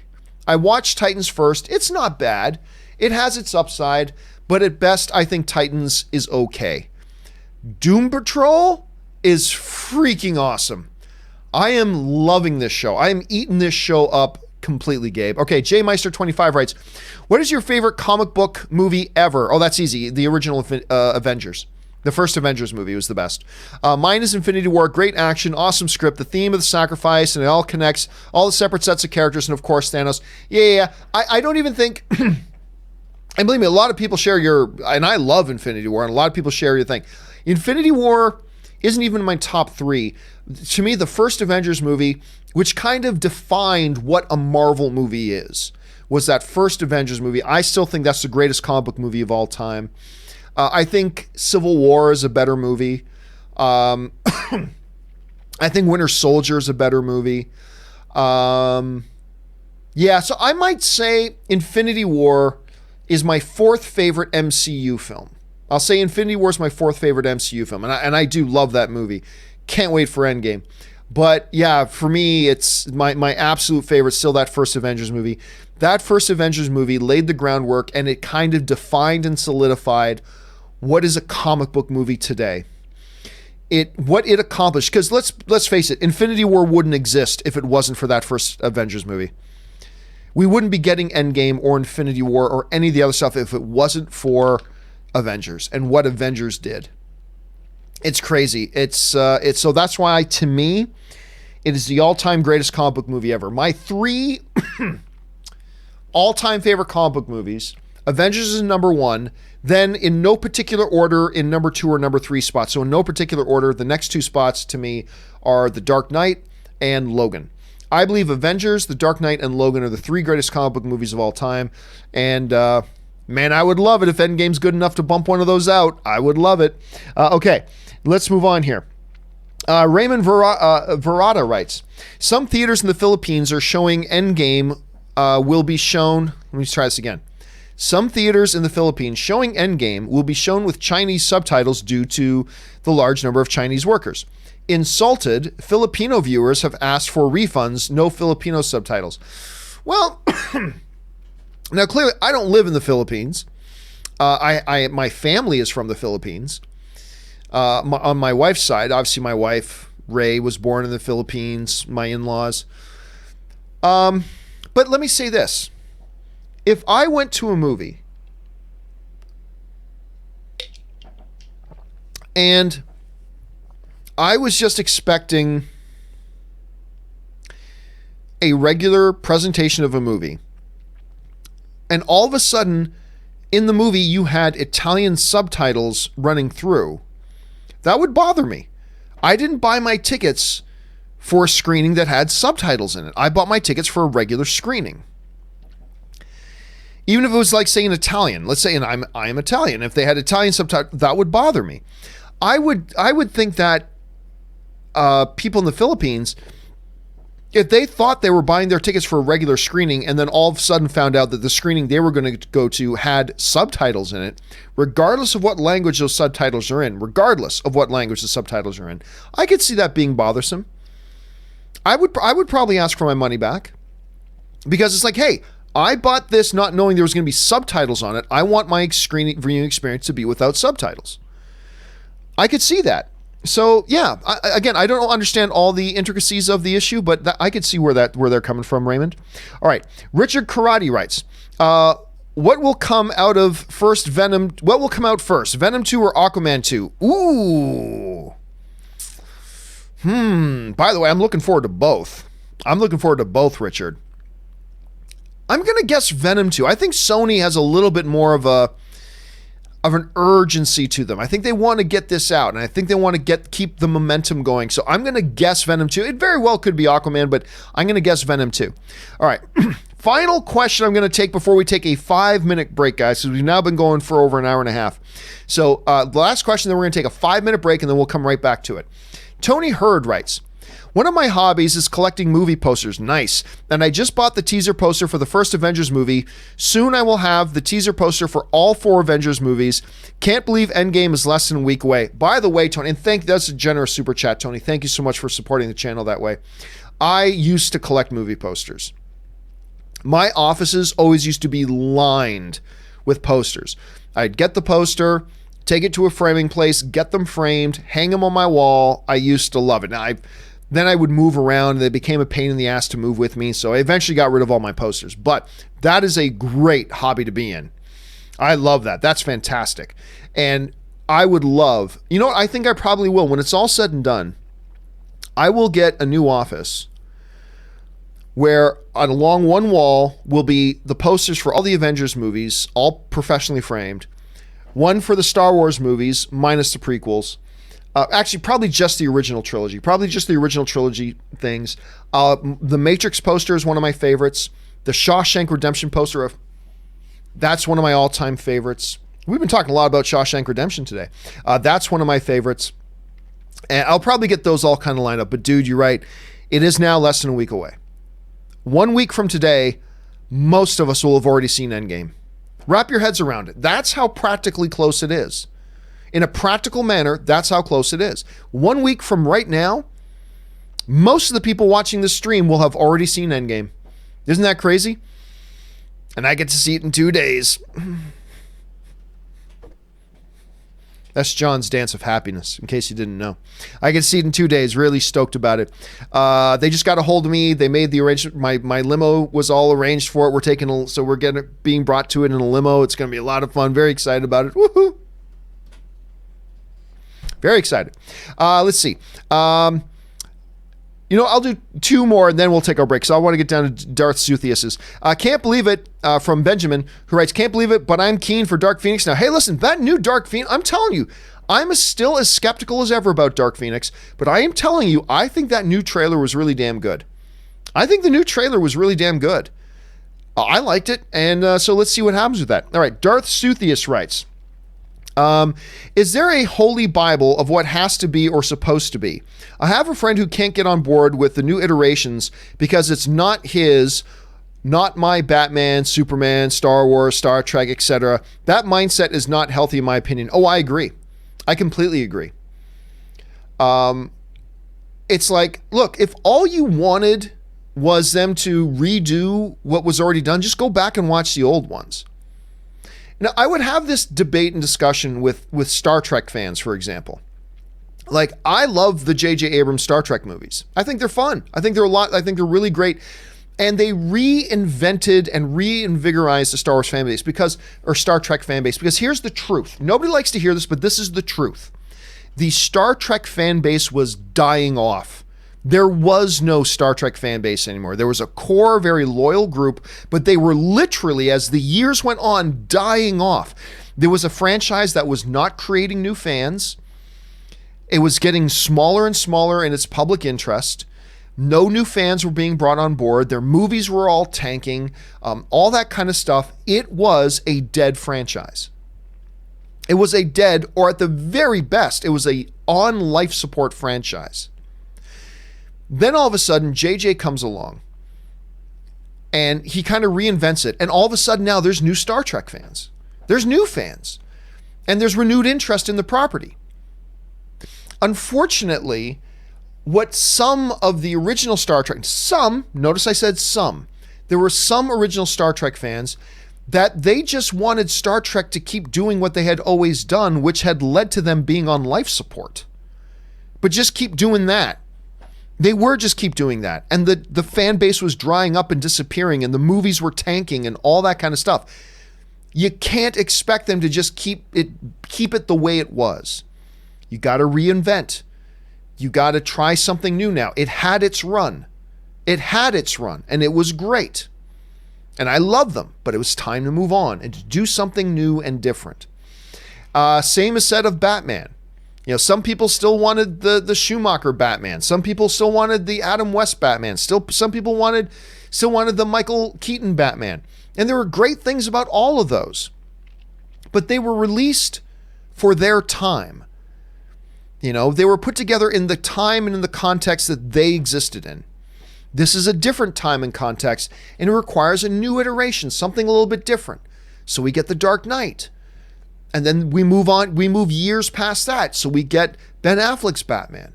And then we move on, and now we've got, Star Trek Discovery. And now we've got this whole thing about you have to do it the way it was done before, when the way they did it before ran it into the ground and put it on life support.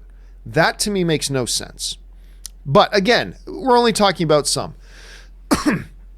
And I'm all for them. Like, as much as I am the hardest of hardcore fans for the original Star Wars trilogy, I'm the one screaming bloody murder. Change it up.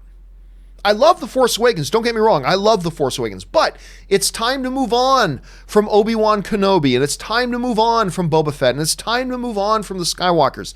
It's time now to move on. Let's do something different.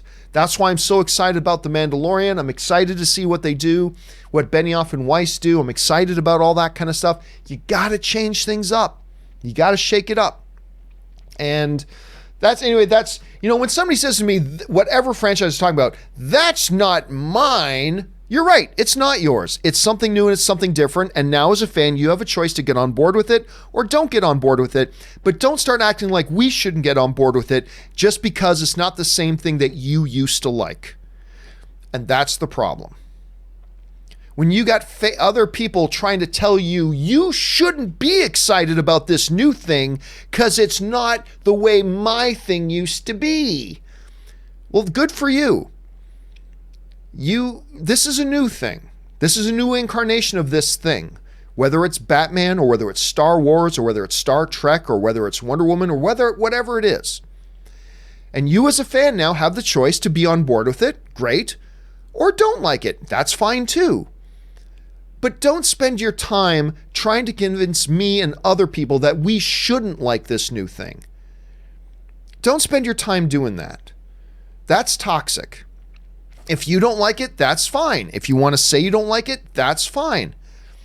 But don't start telling me that because the Batman I'm enjoying right now isn't like the Batman you used to watch, that means I shouldn't like this new Batman.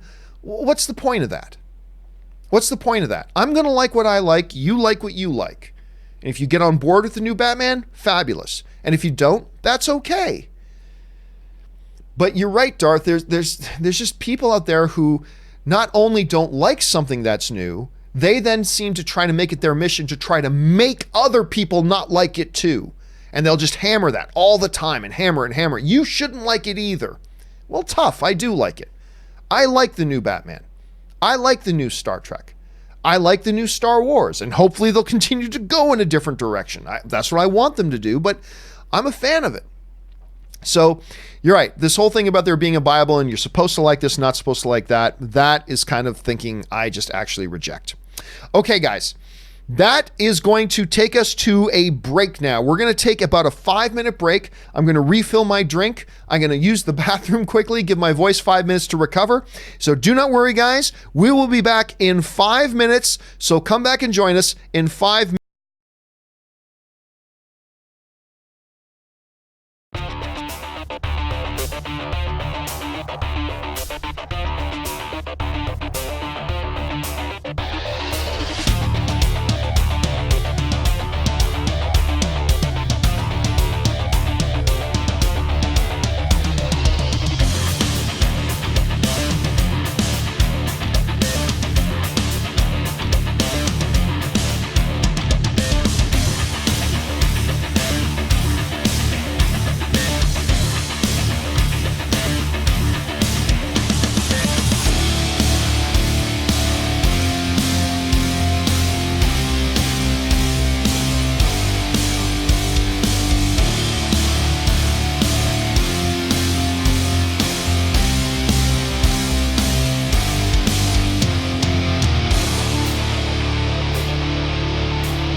And we are back, guys. Thank you for your patience as I took a few minutes there to get myself resituated, refilled my drink, rested my voice for a minute, and now we are ready to get back into it and catch up on the questions some more. All right.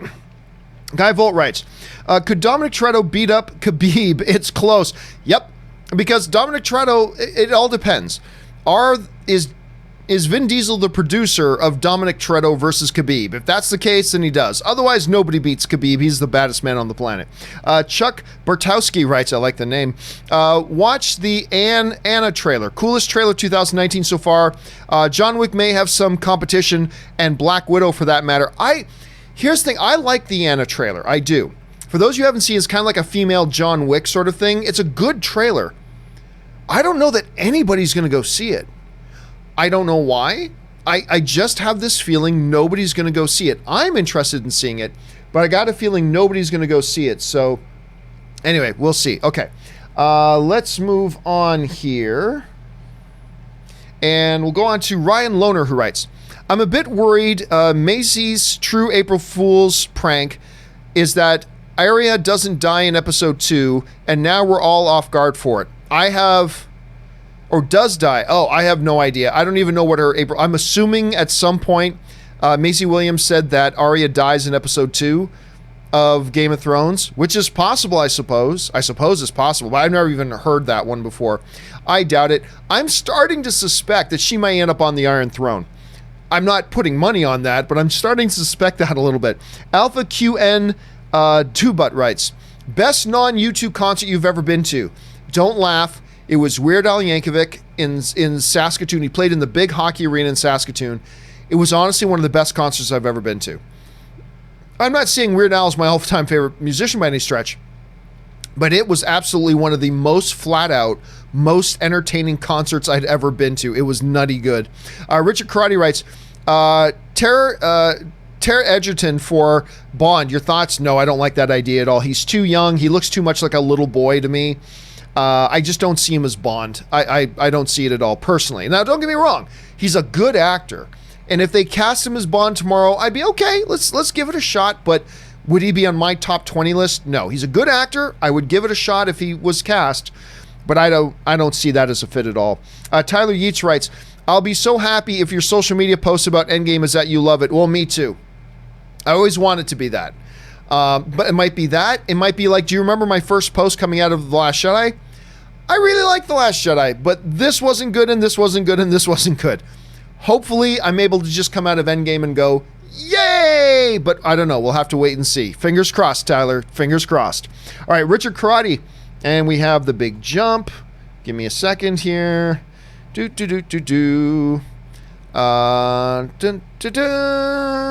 there was being a misdirect.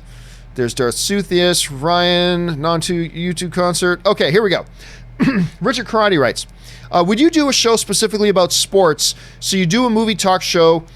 Could you do a John Campea sports talk show where you talk WWE, UFC, NFL, NHL, and stuff? Probably wouldn't be WWE. I don't follow it enough anymore to know it, but I would love to, except I have no time to do it. I have no time to do it. Like, I am trying to make some changes in my life to keep my marriage healthy because my wife, Anne, is the most supportive person in the world of what I do. She is the most supportive person in the world for what I do. Absolutely she is. But there have been a couple of moments the last couple of months where she's been like, honey, let's have a little talk here. You're always working, and we need to figure this out, that you're not working as much because we need more us time. And she's absolutely right. So anyway, I've been trying to make some adjustments because I do work 7 days a week, right? We do shows on Saturday. We do shows on Sunday. We do shows Monday through Friday. I literally don't take days off. So with that in mind, and understanding that I'm trying to figure out a way that I can lessen my workload a little bit, it is inconceivable to me that I could think of a way that I could do a sports show at the same time. Believe me, I would love to do a sports show. I would. I've often said if I wasn't doing movie punditry, I would be an ESPN sports pundit. I love talking sports. I do. The only thing I like talking more than sports is movies. So if I wasn't doing it, I'd do sports, and I wish I had time that I could do it. But unfortunately, I just don't think. I don't think it'll be a chance. And I would love to do NFL, NHL. I wouldn't talk baseball, but UFC. Oh, God, I would love to talk about that stuff. But I just don't have the time, Richard, unfortunately. Jason Ashcroft just sends in a super chat. Thank you, Jason. Richard Karate follows up with, did you watch WrestleMania last week in the best match? I didn't really watch it. I only watched one match while it was on, but then I had work to do. So the one match that I watched was the Shane McMahon versus awesome. What's his name again? Why am I forgetting his name? You know, the guy who says, awesome. What's his name? Why am I freezing on his name? Do you guys know? Guys, write it in the chat. I'm looking over to the chat. What's his name? Do you guys know it? It was, it's his entrance music starts with quiet on the set, quiet on the set. What is his damn name? Come on, guys, write it into the chat board. The Miz, thank you. Dawn Basham was the first person to write in The Miz. Okay, so The Miz. I saw that match. Fun, entertaining match, but unfortunately I didn't have any time to watch any of the rest of it. Jason Ashcroft writes, John, I appreciate your work, my man. Keep up the great content. Thank you, Jason. What is your opinion on Jared Leto's Joker? I personally liked his version and felt that he wasn't given a fair shot. I liked his Joker too, very much. I thought, look, every time you do the Joker, you face a very tough challenge. And it gets harder every time because you have to make a Joker that is truly in the spirit of the Joker, yet nothing like the other Jokers done before him. That's a tough task. We've already had Cesar Romero's Joker, we had Jack's Joker, we had Heath's Joker, and each time we've gotten a very unique Joker that was still very much at its essence the Joker. And I thought Jared Leto's Joker was right in line with that. Very much in the spirit of what the Joker is, but a very different representation of him at the same time. And I thought it was quite good. As a matter of fact, I thought one of the bigger weaknesses of Suicide Squad, which I liked and had a good time with, but I thought one of the bigger weaknesses of the film was that they should have spent more time with the Joker and Harley. I loved that relationship, that toxic, awful, just destructive, codependent relationship between Joker. I was fascinated by it when it was on screen. I loved every second of it, and I wish they spent more time on that, to be honest. So do I think he was the greatest Joker ever done? No, but I did appreciate it. I thought it was quite good. Mr. 47 writes, are you high, LMAO, talking about the intro 420? Yeah, again, I didn't even know what 420 was at first. I had to think about it for a minute. DMV fan 123 writes, who's the best wide receiver ever in your opinion? Ooh, man. Ever? Oh, that's tough, man. That's tough. I'd have to think about that. I would have to think about that. I'm not really sure. There's a couple of big candidates on there, but I'd have to go through the list. I can tell you who my favorite receiver of all time was, Rocky DiPietro. He was a CFL guy. He used to play for the Hamilton Tiger Cats back when Tom Clemens was the quarterback. I thought that guy was awesome. I mean, I love Wes Welker, but he's not the greatest. I'd have to think about it. It's a good question, man, but I have to think about it. Chief Dog1100 just sends a super chat. Thank you, Chief. Appreciate that, man. DJCD01 writes, Swamp Thing looking great from behind the scenes photo I've seen. It's hard to tell if a series looks great from a photo. It's really tough to say that. Hope it takes off. From what I know, it's going to be great. I hope so. Like I've been saying, the one thing, because I wasn't looking forward to Doom Patrol. I wasn't. Then I saw it, now I love it, but I wasn't. The only thing on the DC streaming service I was looking forward to was Swamp Thing. Now, of course, we heard the news at the last second. They cut it from 13 episodes to 10. It surprised everybody, including the production. So let's see what's come. I hope it's as good as we're hoping it is, but I'm not going to get my hopes up over like behind the scenes photos. That doesn't tell us anything. So I'm not going to get my hopes built up on that, but I am keeping my fingers crossed, DJ, that it's good. David Scott Lane sends in a couple super chats. Thank you, David. I appreciate that. Sean Love writes, this is the best money I've spent while going poo. Thank you, Sean, for sharing. And yep, I guess you got your tablet there. Why not? Thank you, man. I appreciate that, and I hope your poo went well. Chief Dog 1101 sends another one. Thank you, Chief. Drew H writes, people seem to bash on Jennifer Lawrence's Mystique's performance. I agree she phoned it in on Apocalypse, though. However, I thought she did a good job on Days of Future Past. What did you think? I'll be honest with you, Drew. I don't bash on her, but I do agree with that assessment that she's just kind of phoned it in.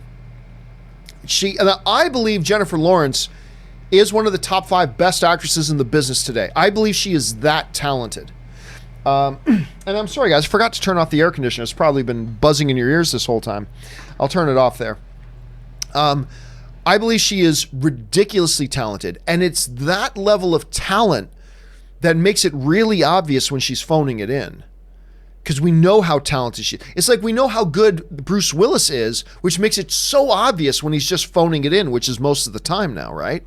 Jennifer Lawrence is an apex actress in the business. But I really do. I even felt in Days of Future Past, I thought she was phoning it in. I really do. I felt like she hasn't really been interested in being in one of these movies since First Class. But that's just my opinion. You kind of see it a little bit differently, and that's awesome. I'm glad that you do. Okay. A. Lopez writes, hey, John, will Disney Plus have Fox Kids shows owned by Fox, Eek the Cat, X-Men, Spider-Man, The Tick, Bobby Ross, etc., and it have comics like DC? I think I heard that they're not going to have comics. I believe I heard that. I could be wrong, but I believe that's what I heard. Could they have all that other stuff? Absolutely. Or they could put it on Hulu. I think they're going to put more energy into Hulu than we think. I have a feeling that they're going to keep Disney Plus. I don't know this for sure, but remember when they did their presentation about Disney Plus, they said there's going to be 5 categories: Disney Pictures, Pixar, Star Wars, Marvel, and National Geographic. And I have a feeling that anything that doesn't fall under one of those things, I have a feeling they might move that all over to Hulu because they have a controlling interest in Hulu now. So where things like Fox Kids shows and stuff like that wind up, I'm not sure if anywhere, but if they do, my gut tells me it might be on Hulu. Although you can make an argument for like Spider-Man animation, X-Men animation, that you could put that under Marvel on the D Plus thing. I don't know. We'll have to wait and see. It's an interesting question. We'll find out soon, though. Chief Dog again just sends in a super chat. Thank you, Chief Dog. Samuel Kasim writes, I heard Jared Leto has been seen on set for Birds of Prey. Do you know if that's true? No idea. I haven't heard anything. But even if he was seen on set, a lot of actors go and visit sets and stuff like that. Doesn't necessarily mean anything. I know he's very busy shooting Morbius right now. They got to be getting close to wrapping Morbius. So I don't know how he would be shooting something for 2 movies at the same time. I'm not sure how that's possible. But I'd be down for it. Like I said, I like Leto's performance as Joker, so I'd be down for seeing him in Birds of Prey. I'd be down for that, but I have no idea if those rumors are true, Samuel, to be honest with you. Static Space Sean writes, have you ever seen the PhilharMagic show at Disneyland? PhilharMagic? I've been to Disneyland a lot. I was a season's pass holder for a while, but I don't recall that. If so, do you think we'll ever have that type of experience in theaters? I love it so much. It really feels like you're flying with Aladdin & Co. Again, I don't know what it is you're talking about, Static Space Sean, so I can't really address that. They do have some great stuff at Disneyland, though. That's for awfully sure. All right. Ronald Weinberg writes, do you think DC/Warner Brothers can now make movies with Darkseid and Deathstroke? People will think they're copying Thanos, Deadpool from Marvel, when in reality, Marvel plagiarized these characters. I get rid of all this. Who plagiarized what? It doesn't matter. Who cares? None of that's legit anyway. Look, I've said this for a long time. Yes, Deathstroke. Let's start with the Thanos level stuff. Thanos and Darkseid are radically different characters. They're radically different characters. And no, I really don't think the audience is going to confuse them at all. Quite frankly, completely at all. Deathstroke and Deadpool are also very, very different characters. They're very different characters. Are there a couple of similarities? Sure, but you can find similarities between a lot of different characters. I really don't think there's going to be any confusion amongst the audience, especially if you play up those differences. If you play up the differences, you're totally fine and you're totally cool. Manu Bennett, who was in one of my all-time favorite TV shows, Spartacus, Manu Bennett played Deathstroke in Arrow on CW, and he was fantastic. I love that character. And there was nothing to confuse that iteration of Deathstroke with Ryan Reynolds' Deadpool at all. Like, in the least. Nothing similar at all. Are there some similarities? Sure. But honestly, dude, Ronald, I think you and I would have nothing to worry about there. I think you and I are safe in thinking that, yeah, DC absolutely could, if they wanted to, go ahead and use a dark side. They absolutely can. I don't think there's any worry about confusing him with Thanos. I think they absolutely, if they want to, go ahead and use Deathstroke. I don't think there's any fear of big, massive confusion between him and Deadpool. I don't think so at all. So I think we got nothing to worry about on that front, Ronald. I think we're safe. Chief again sends in another super chat. Thank you again, Chief. XPlay01 writes, Luke says, we've passed on all we know. Do you think we get a scene where Obi-Wan, Yoda, Luke, Anakin, or some mix appears to Rey? It's possible, although what is also possible here, XPlay, is that this is another example of us as film fans, because let's admit it, we do it all the time, where we read a little bit too much into the specific semantics of statements made. He could just mean we as a collective. You know, we've passed on, you know. You could just say that. It could mean exactly that, and it's just him individually. Could it mean that Yoda communes with them as well? Maybe. It's all possible. But listen, even without that line, it's possible we could get Anakin and Yoda and Obi-Wan. Sure, it's possible. I don't think it's likely. Possible? Absolutely, but that one line in the trailer doesn't do anything for me personally to make me increase or decrease the chances of it, to be honest with you. Artur Mansouri writes, Endgame theory. The ones that got dusted are in another reality thinking that the other Avengers who are alive are the ones who got dusted. No, I don't think so at all. There have been a lot of theories, Artur, about saying, oh, just everybody who was snapped got transported into the Soul Stone. Nothing in the movie suggests that. Oh, the people who got snapped just got transferred into another dimension or another reality. Nothing in the movie suggests that. He was wiping them out. Everything in the movie was about he goes to planet, wiping people out. When he talked about the snap, he says, I'm just going to wipe them out of existence. There's not going to be any pain, no suffering. I'm just wiping them out of existence. It's a mercy. Everything in Infinity War suggested he was killing them. And we didn't see them disappear. Their bodies turned to ash. And they even had momentary fear and gas understanding they were dying. You know, we saw that in all the characters. Mrs. Tug, I don't want to go. You know, all that kind of stuff. So I've heard a lot, Artur, about different people theorizing about, oh, they just teleported to another place. Because the big argument there is Thanos would have simply said at some point, hey guys, stop fighting me. I'm not going to kill anybody. You misunderstand. I'm not killing anybody. I'm just going to create an alternate dimension where there's plentiful resources for everybody and everybody can be happy. That's all I'm doing. I'm not killing anybody. But he didn't. He was killing them. He was going around wiping people out. He talked about it in that term. So no, I don't think there's much of a chance for that. If they do, they're going completely contrary to what they set up in Infinity War. So I don't think that's going to happen. But that's just my opinion. I might be wrong about that. Andrew Naranjo writes, hey, John, since Kylo hates Jedi and Sith, does that make him closer to a gray Jedi? Oh, no, he's evil. Kylo is not good. He is evil. He murders at the drop of a hat. He doesn't care who he kills. Anybody's in the way, just kill them. There's nothing gray about Kylo. He is evil. He murdered his own dad. He is evil. This whole notion of the gray Jedi, I don't think is going to become a play in that, Andrew. At least that's just the way I see it, dude, but we'll find out soon. Justin Welsh writes, darn it, John. Too bad we're not in Toronto. I'm a vocal coach and would coach you for free. Enjoy Endgame. Seeing it with my wife on Sunday. I miss good old T-Dot. I miss Toronto. More importantly, I miss Hamilton. Hamilton is my hometown, but I did live in Toronto, and I spent a lot of time in Toronto. Went to school in Toronto, a lot of different things in Toronto. I love that city. And yeah, I'm going to have to look into a vocal coach here pretty soon. But thanks to Justin. I hope you and your wife have a wonderful time watching Endgame, man, as I hope for all of us. SJ's writes, Episode 9 title about Ben. Think about first words spoken to him in The Force Awakens. I wouldn't read too much into that part. I will say this, though. It is possible. It is possible.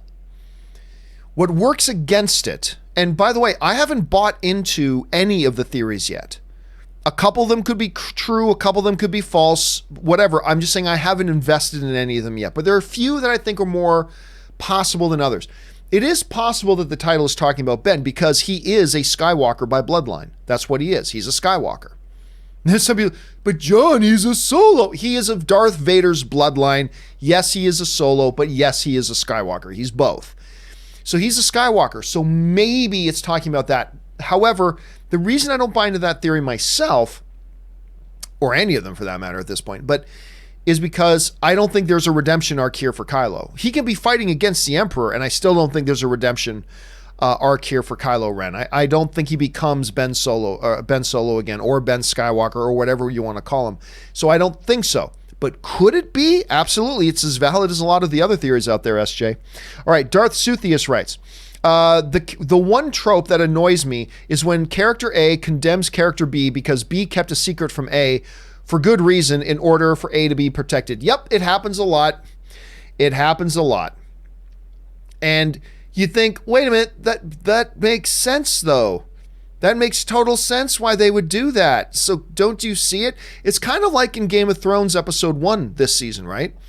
I love one of the things I really liked about the first episode this season was that scene in the crypt where John and Sam are having their conversation, and Sam reveals to John his true parents, right?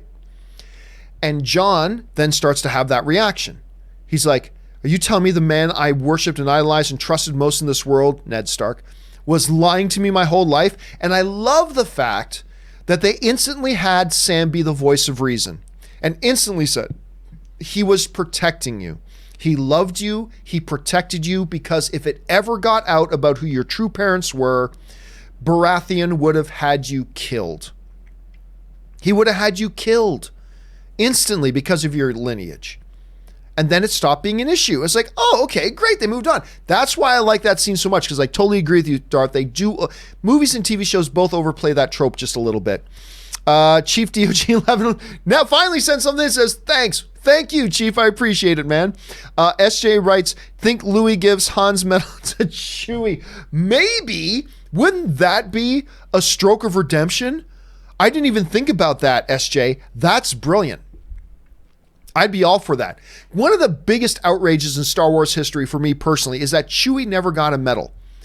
It's like at the end of Star Wars, when the very last line is by Chewie going, "Roar," that's the last line spoken. As Chewie speaks the last line going, "Roar," I've always imagined that was Wookiee for where the fuck is my medal?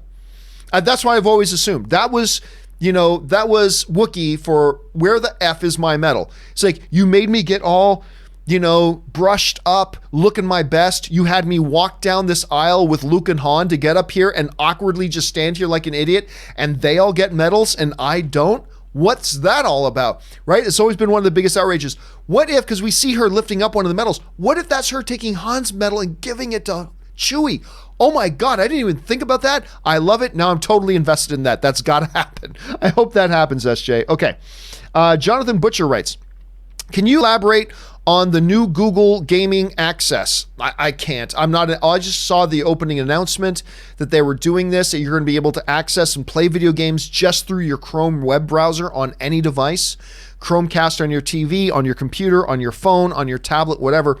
But other than that opening presentation, I really don't know much more about it. I know I'm excited about it, but I don't have much more information myself about that, Jonathan, unfortunately. But I'm excited about it. Tyler Yeats writes, love drinking some beer, watching open mic on a Saturday. It's good. I sit here and I have some Zevia soda. It doesn't have any artificial sweeteners. it took me a little bit to get used to Zevia, but now I really like it because I realized I started reading all these reports because I used to drink tons of Diet Pepsi, like tons of Diet Pepsi. Then I started reading all these articles about how bad diet soda is for you, mostly because of the artificial sweeteners, right? That's why they have no calories. And then I found Zevia, and it's completely artificial sweetener free. It also has no calories, no sugar, no artificial sweeteners.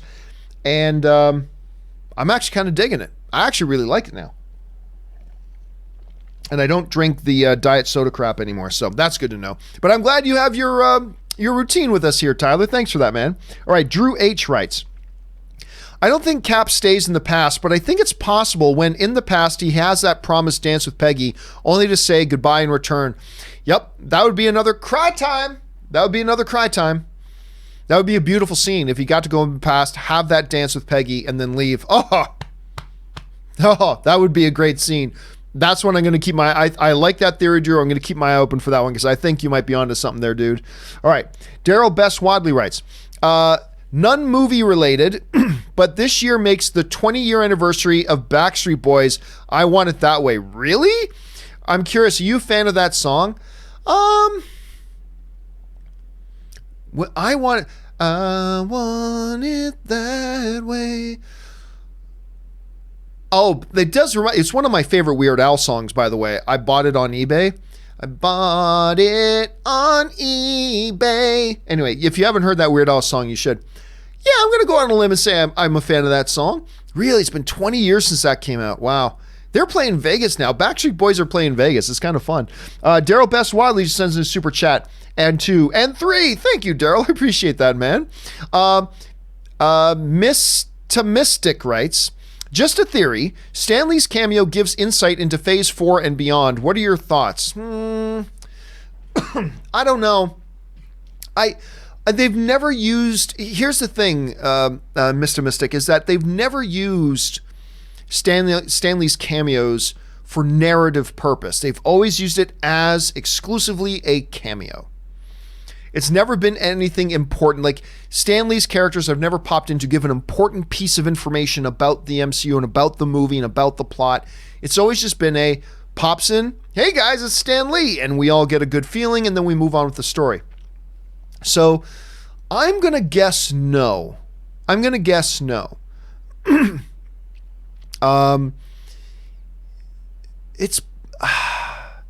It's possible. Here's the thing. We also got to keep in mind, because we're going, but because it's Stan Lee's last cameo. Yeah, but when they recorded it, they didn't know it was going to be Stan Lee's last cameo, right?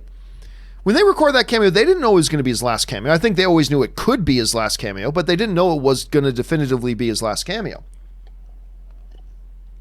So, yeah, just because they've never done anything like that before, I'm going to guess no. But let's keep our eyes on that, because it is a possibility.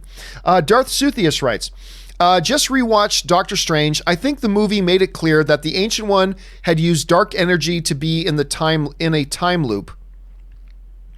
Hence her never aging and not seeing past that one moment on the balcony of Strange. Oh, I disagree. I mean, you could be right, but I've never seen it that way. She's used dark energy to sustain herself.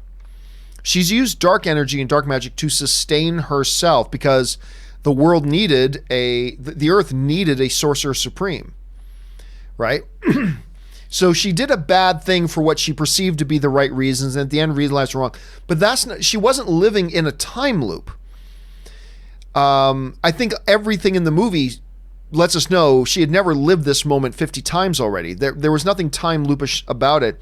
So I disagree with you on that. I watch the movie every once in a while. The next time I watch it, I will keep an eye open for that, because that's the second thing I got to watch for now. Because somebody earlier today was mentioning about could that one patient being described be about Rhodey in the crash in Civil War, which is a possibility, but I don't think so. I'll keep a closer eye on that, but I don't think that. So I'm going to disagree with you on that, brother, but I'll keep a closer eye on that next time. And who knows, maybe I'll see something in there I didn't see before. Mean McLean writes, hey, John, any news on Zombieland 2? Cheers, dude. Nope, none. I've got no information on it. I'm going to be honest with you. I don't think the movie's going to do well. I think people overestimate how popular that film was. Maybe I'm wrong. Let's find out. But as of right now, I don't have any new news on it. I believe it's filming. It might even be done filming. Kevin writes, open my YouTube app. First vid on recommended page. Had a thumbnail of Endgame spoilers. Oh, that sucks, man. Wasn't even looking. I just opened my app and I see it. I see 3, WTF. I mean, that sucks. I hope what you did was report the video. I hope the first thing you did after that was report the video. And that really sucks. That's terrible that you had that experience, man. I've been lucky that I haven't seen it, Kevin, but man, seriously, sympathies, dude. That sucks, especially this close to the movie coming out. That's just awful. Oh, those dudes burn. Anyway, Recruz writes, John, why do studios release movies a week ahead in some countries? I mean, doesn't that run the risk of spoilers getting into the internet? Yeah, but here's the thing, Recruz. Spoilers, most movies don't have true spoilers. Like true spoilers, where there's a piece of information in the movie that if you knew that one piece of information, it fundamentally alters your experience watching the movie. Most movies don't have those. Most movies don't have those. Like, let's take Deadpool. There's no piece of information that you could find out about Deadpool prior to seeing it that would fundamentally change your viewing experience of it. Now, look, I often use this as an example. As an extreme example, take Sixth Sense. If you know he's dead the whole time, that fundamentally alters the way you even view that movie and experience for the first time. Knowing that information totally fundamentally changes the way you watch that movie. There's nothing in Deadpool like that. There's nothing in The Hitman's Bodyguard like that. There's nothing in Pet Sematary that's like that. There's honestly nothing in Shazam like that. There's bits of information you could get, but there's no information you can get from those movies that fundamentally alter the way you see the movie. So they've never really noticed it that way. And Recruz, it comes down to this. The reason why you get some movies opening a week earlier, a month earlier, 2 months later, whatever, is because the distributors know that this movie might play a little bit better in this country on this date, while it may play better in this country on a different date. That's always been the way they've released them because they want to make as much money as they can in those individual territories. Spoilers have never been a big issue. Then you get some movies like Infinity War or Endgame, where there are fundamentally massive spoilers that would change the way you watch the whole movie if you knew that information. And those ones, it seems like Disney tries to cram those a little bit closer together in their release dates. But doing a worldwide day and date is very, very difficult. And again, you release it on one date in the US might be great for the US, but they may think, hey, in Ireland, we'll make more money in Ireland if we release this 2 weeks later because of this, going on in the country. And that's the basics of it. I mean, it's way more complicated than that, I know, but that's kind of the basics of it. Mac Quack, I like that name, writes, hey, John, I'm jealous at you Americans with your movie memberships. In my country, the average ticket is $16 and $26.5 for IMAX. But at least I can choose where to sit in advance. Watching Endgame on Wednesday. Yeah, I mean, that is expensive. But hey, dude, listen, the average movie ticket where I am right now is about $18, $19 in Los Angeles. And for IMAX, it's about $25, right around there. For a good Dolby, you're talking $25, $24. It's expensive, but yes, dude, at least you get those advanced tickets. And believe me, I'm always aware. I think A-list is the best thing to ever happen to film fans. It is absolutely the best thing to ever happen to film fans. In the UK, you guys have, what's it called? Cineworld, is that what it's called? Whatever your membership there is called. You guys have had that for a long time. Awesome. Now we got Cinemark is launching theirs. Alamo Drafthouse is launching theirs. Pretty soon we'll have Regal with one. And I think this is going to be a thing, Mac, that spreads across the world. I think you're going to see more and more countries over the next couple of years start to adopt this sort of thing because it's good for the fans. It's good for the industry. It's good for the theaters. It's just a win for everybody. And I hope it gets adopted in your country pretty soon, man. And I'm glad you got your Endgame tickets, man. All right. I'm Upset writes, rewatched End Fight in Fantastic Four 2015. It's so bad. I mean, look, funny thing is about that movie, I still remember me and Christian Harloff were sitting together at the first press screening for Fantastic Four, which was only 2 days before the movie came out, which told all of us this movie was probably going to suck. And we were all expecting this movie to be terrible, right? And I remember we got through the first act, and I remember me and Christian looked at each other, and we were like, this actually isn't bad. And I still contend the first act of the most recent Fantastic Four movie is not bad. It's not bad. It's actually pretty good. I'm not going to say it's great, but the first act of the new Fantastic Four movie, and I still remember us looking at each other and going, we were confused. It's like, where is this disaster of a movie we're expecting? This isn't bad. And then, of course, it became very bad. And yep, the last act is certainly a part of that as well. The Kosan writes, what are your thoughts on this year's NHL playoffs? And since I know you're a Maple Leaf fan, thoughts on the series against Boston? The series with Boston has been everything I was hoping. It's been physical. It's been intense. It's been back and forth. Last year when these teams played each other in first round, I said Boston's going to win that series. The Leafs were not ready for them. This year, I said the Leafs are going to win this series. They are ready for them this year. They're up 3-2 right now. But honestly, it's been thrilling. You have the massive Tampa Bay Lightning upset, which is, it sucks for Tampa Bay Lightning fans, but it's kind of thrilling for the race. It's been a great playoff so far. CJ Adams writes, over under 13% with the new Disney Plus streaming service, we will see an animated non-canon Star Wars / Marvel crossover narrated by Patton Oswalt. I'll take a big goose egg on that. That would make a good 5 or 10 minute YouTube video. I don't think you put any real production money into something like that, but I would watch it. By the way, guys, what CJ is talking about, if you've never seen Patton Oswalt do his legendary rant on Parks and Rec about why his proposal of how Marvel and Star Wars could cross over, look it up on YouTube. It's the best thing you're going to see today. Follow CJ's advice. It is the best thing you're going to see today. All right, Recruz writes, if you worked at Warner Brothers in DC, which character not currently involved in the DCEU would you introduce? Oh, I don't know. I'll be honest with you, Recruz. I don't like the questions about which Marvel character should they do now. I don't care. I really don't. Most of the characters, whether in television or in the movies, they've already introduced most of the interesting ones. So I'm not sure. I really don't care. I'm just down for whatever they want to try and whatever they want to do. I'd be into seeing. They're expanding their horizons right now. I mean, we got the Birds of Prey coming. We're going to get Huntress in that, which is, I never thought we'd see Huntress in a movie, and now here we go. So honestly, most of the ones that I would care about or be interested in, they've already done. And I'm pretty much open to seeing whatever else they've got lined up for us now moving forward, Recruits. So let's see what they do. All right.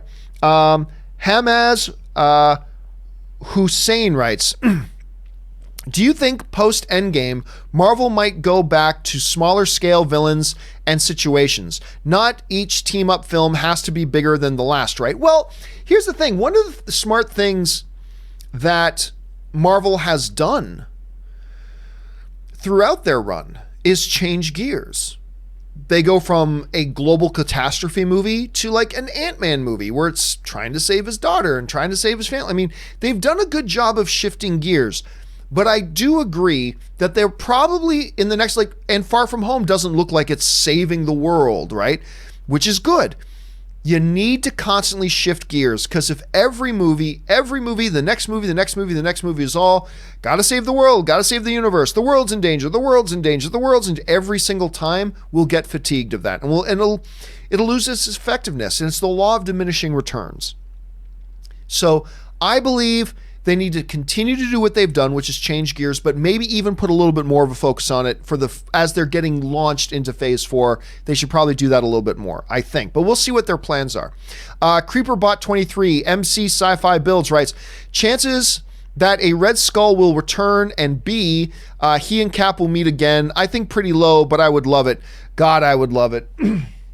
But again, that might be trying to throw in too much at this point. But God, if Red Skull appeared, it was the one moment for me in Infinity War. Not at the snap, not at anything else. The one moment that my jaw literally went, that I literally dropped my jaw open and turned to Anne in stunned belief, was when Red Skull popped up on screen. That was amazing, and I would love to see it, but I agree with you, Creeper. I think it's a pretty low chance that happens. Pretty damn low at this point, but I'll freak out, brother, if they do that. I will freak out. All right, Dobie Dad just sends in a super chat. Thank you, Dobie Dad. Film Boss writes, Mr. Campea, thank you for everything you do. Well, thank you for that, Film Boss. I appreciate that. What would surprise you more? Endgame only grossing $800 million worldwide, or it grossing $3 billion worldwide? Ooh. Look, both of those would be shocking, but I'd have to say it would surprise me more if it only made 800 million. Only. That's a massive hit, but we're talking about a movie that I think is destined to go over $2 billion and maybe even challenge Titanic for the second highest grossing film of all time. I don't think it's going to hit 3 billion. It's way too far away from that, but only making 800 feels weird saying only 800. I mean, that's crazy good money, but I think that would surprise me more. I think that, because I got a feeling at the end of its first week, it's going to cross 800 million worldwide. So I think that one would probably surprise me more. Film. Interesting question, though.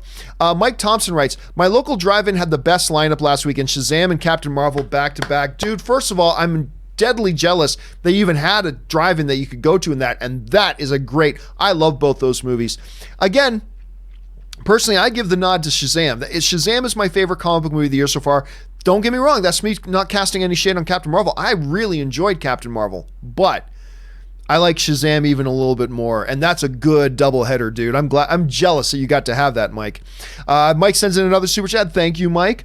Razor's Edge Frisbee writes, both the director of The Witch and the director of Hereditary are coming out with new movies in 2019, The Lighthouse and Midsommar. Just going by that, which one are you most excited for?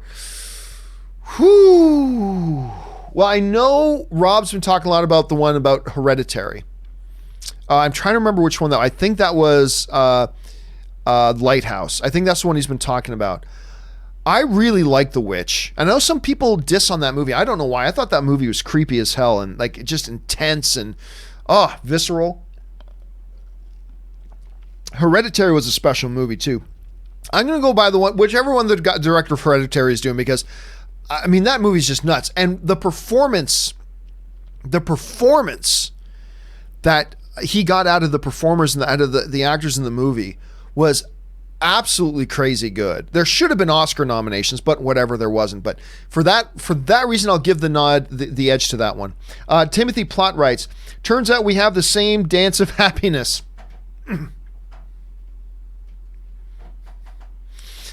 Yeah, I know, right? It's crazy that Drake doesn't put me in more music videos. Me and Drake, like, it's practically the same moves. We're both Canadian kids, by the way. Yeah, it's a very safe, happy dance, but it is a happy dance nonetheless, Timothy. Holid Love writes, I'll do you one better. What if Gamora? Dude, if they put that in that movie, I would freak out. That would be amazing, Holid. Okay, where are we at here? That was Holid. Okay, now we're at Petson68, who writes, seeing Endgame on Wednesday, excited. Here in Sweden, there are still lots of tickets left, though. Hey, yeah, look, you know what's funny? On Thursday night, I'm going to go see a 10 p.m. screening. Just for kicks, I decided the other day to jump on to see if there happened to be any 6 p.m. or 7 p.m. tickets left at AMC Burbank 16. I just automatically assumed there would not be, but guess what? There were still a couple of tickets left. Not many. And they were all singles. But there were still a couple of tickets left, for the first showings, for 6 p.m., 7 p.m. showings. I was really surprised by that. On some degree, I get it, because most people are going to go to opening night not alone. I'm fine with going to movies alone, but opening night, I like to go with people. And if you want to go with you and a friend, or you and your girlfriend, or you and a couple of buddies want to go, you don't want to sit separately, so you're looking for multiple seats together, and if you see there's only singles, well, then you take a pass on it, you go to another screening. But even then, I was still kind of surprised to see that there were still a couple of tickets left. It's interesting. But these theaters are going to be packed, man. They're going to be packed. Okay. Hope you have a good time with those, Petson. All right. Zach Remsberg writes, Was never a fan of Star Trek. JJ's Trek made me number one. Made you a Star Trek fan. That's exactly my point. You know, the Star Trek franchise as it was, which was magnificent, it had run its course. It wasn't getting any new fans, and it was dying. JJ's came along, and all of a sudden there's new Star Trek fans, which they hadn't had in decades. So this idea of let's just go back and do everything the way we were doing it before when we were losing all of our fans, that doesn't make any sense. It was a glorious era, but the era came and went. It was time to do something new. And it's worked. But anyway, I'm glad you're one of those, Zach. Anyway, Nicholas Pereira writes, Shazam will make no more than $500 million at this point. Oh God, I don't even know if it'll make that much, to be honest. See, the great thing about it though is that they made the movie for so cheap that it doesn't need to make any more than that. Right now, Shazam is sitting at $288 million. This movie's not going to make $400 million. It's barely going to get to $300 million. But that's still okay because it's already profitable because they spent so little money making it. They spent under $100 million on this. And that's an exponential difference between needing to make only $300 million and needing to make like $450 million. That's why studios should spend less on how much they spend on making these damn movies. But yeah, Nicholas, it's going to make way under 500. It's going to barely cross 300 as a matter of fact.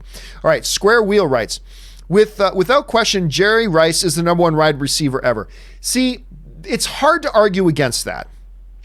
With all the records, his longevity, all that kind of stuff, there were some receivers that just... Now, you also got to remember, he was playing with like one of the greatest quarterbacks of all time, right? I mean, he was playing with Montana for a long time. You got to take that in consideration. I do believe there are a couple of receivers who have had like more natural gifts, right? Let me just pull up some statistics here. Okay. So obviously, so Jerry's got all the stats, but then you go to a guy who like played on multiple teams under multiple conditions. You look at a guy like Randy Moss, who maybe was a bit of a jerk, but he had all the weapons. Like, he had length and speed and hands and all that kind of stuff. Again, I'm not a big fan of T.O., but T.O.'s natural gifts were crazy, and they all played in different eras. But hey, look, listen, I'm not going to argue against you about Jerry Rice, because how can you argue against Jerry Rice? Frypan90 writes, over under 15% that Nick Fury is Peter's new mentor in Far From Home, but then we find out it's actually the chameleon the whole time. No, I'm going to go way under on that. That is Nick Fury. It's not the chameleon. So, hey, I get it. You're thinking outside the box there, Frypan. I appreciate that. But no, I'm even at 15%, even though that's low. I'm going to take under that. Let's see.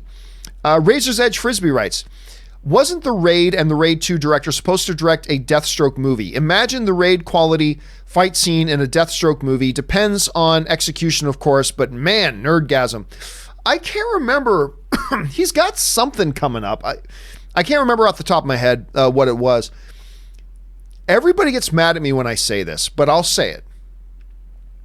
The Raid and the Raid 2 are crazy fun movies to watch. Crazy fun movies to watch. The action is insane. However, Campea, be careful what you say. How dare you say whatever when talking about the Raid and the Raid 2? Just being honest. However, narratively, I honestly never thought they were the strongest movies. Narratively. Now, granted, that's not what they were made for. They were made just to be bonkers, crazy action, and it's great. But I will admit that narratively, I never was tremendously impressed with those films. Can you do that with North American? It's going to be really interesting to see what he does. Something's ringing a bell about the Deathstroke thing. I can't remember for sure. I don't think they're doing one at this point, but it is something for us to keep our eyes on. All right. I think we're getting down to our last few questions, and then we will wrap it up today because we've been going for well over 2.5 hours. Okay. Artur Mansouri writes, could Rocket make a new Groot out of the handle of the Stormbreaker? I thought about it, and it could be possible. What do you think? Might be too late. Might be too late for that. I hadn't considered that Artur, but theoretically possibly that's what happened, right? He took a piece of the original Groot, planted it, and it sprouted into a new Groot. Could he do that with the arm? Maybe, but the arm is probably dead at that point. Like the arm has now been separated from the Groot for so long that's probably just now literally just a piece of alien wood. But maybe not. It's an interesting theory. Let's keep our eyes on that. Ant Banks 1984 writes, I purposely picked the 10:30 p.m. showing Thursday for Endgame. It's a school night, so hopefully it won't be any kids or babies in the theater. Yeah, sorry about that. Sorry to break it to you, Ant Banks. People are going to this movie the first screening they can. That means kids. That means babies. That means whatever. They're going to be there. But listen, I'll tell you what. I want a rowdy audience for that first movie. I want people screaming and cheering and clapping and laughing and gasping. I want full-fledged energy and excitement, and I want a football-like atmosphere when I go into that. I want that experience I had the first time I saw Avengers with the eyes like, wah! I want that, you know what I mean? That's why, kid you not, I'm excited about going to the premiere on Monday. I am. But I am more excited about my Thursday night screening than I am about the premiere. Because I think that Thursday night screening is going to be rowdy. I think it's going to be energy through the roof. I cannot wait for that. So that's kind of, but yeah, Ant Banks, look, people are going to go to the first screening that they can. If they couldn't get those tickets for the 6 p.m., 7 p.m., 8 p.m., 9 p.m., they're going to go to the 10 p.m. Hell, they'll go to the 2 a.m. screening, even if they have work and school the next day. So just prepare yourself for that, my brother. Just prepare yourself for that. Mike Thompson writes, holy crap, your theme song is action-packed. Yeah, I really like my theme music, as a matter of fact. Thanks for pointing that out, Mike. Ant Banks 1984 writes, we know Thanos can wield the gauntlet. What about Thor? He took the Power Stone to the temple. He was suffering. Anyone else would have killed them instantly. We've had a few discussions lately, Ant Banks, about that, about who else could wield the Infinity Gauntlet. And does the gauntlet itself mitigate being in possession of the stones? I don't know. Ronan was powerful enough to hold and possess an Infinity Stone. Being part celestial, Star-Lord was able to hold the Power Stone for at least a while. He couldn't have held it indefinitely, but he at least was able to hold it for a while. What happens if you're possessing the Infinity Stones, but while it's wearing the gauntlet? Does that mitigate it? I don't know. If it does, or if it doesn't, I should say, it does limit the amount of characters that even could. Like, for instance, Tony couldn't just put on the gauntlet because he would just explode because he's just a regular human being. He would just instantly explode. So does the gauntlet itself mitigate that? Maybe. We'll have to wait and find out. Lone Wolf X6 writes, this month, Great Shazam, Endgame, Mortal Kombat, Game of Thrones. It's nuts. It's nuts. It is a nutty month, but what a great month for fandom, Lone Wolf. What a great month for fandom. Let's see. Where was Lone Wolf? There he is. Okay. Petson68 writes, really happy for you and Anne's relationship. Good that you value it, but also glad to see your show. Well, thank you so much. Hey, listen, and I couldn't do the show if it wasn't for Anne. Anne is the reason I'm able to do this, because I have a tremendously supportive spouse who just really encouraged me doing all this stuff. She loves that I do this stuff. And I couldn't do it without her. And the only reason I've had any success is because of her. So thank you for mentioning that, Pete. I really appreciate that. Tinazano Yayas writes, hey, John Campea, Campea is your real last name. Campea is my real last name. It is a very rare last name. It's Italian. You don't find it around very much, but it is rare. So I can understand you asking if it's real, because you probably don't see it like ever. It's very, I mean, I'm not the only one. There are other Campeas out there, but it's rare. It's hard to come across. But yes, Campea is my real last name. Petson68 then just sends a super chat. Thank you, Petson. BW Rosa writes, thoughts on 20th Century Fox movies not being available on Disney Plus till 2022 due to the output deal with HBO. What other shows do you think will be on D+? I'll be honest with you, BW Rosa, I'm not aware of it. I'm not aware of that. Pardon me. My voice is starting to go, guys. So I can't really comment on that. I'm not aware that HBO has any sort of exclusive deal on Fox movie stuff. I'm not familiar with that at all, to be honest with you. So I'd have to look into that and see it, but I don't have anything I can offer on that off the top of my head, unfortunately. The Chum Bucket writes, crazy theory, but when Kylo says, I will finish what you started in The Force Awakens, could he know that Palpatine is alive and killed Snoke in preparation to kill? No. And actually, somebody asked that exact same question yesterday, Chum Bucket. Seriously, somebody asked that exact same question. But no, I don't believe that had anything to do with it. That's not what he was thinking about. That's not what he was pondering. He wasn't thinking, Dad, I'll get rid of evil out of the galaxy for you, when he himself is completely evil. So no, I don't think at all in any way, shape, or form was that what he was referring to. That's the way I see it. But you're clearly not alone, Chumbuck. It's like I said, somebody asked the exact same question yesterday. But no, I don't think that's the case. Let's see here. BW Rosa writes, heard John Cena will be in Suicide Squad 2. Good. Well, we talked about this on the John Campea Show the other day. Look, John Cena is not a strong actor. He can't lead a film.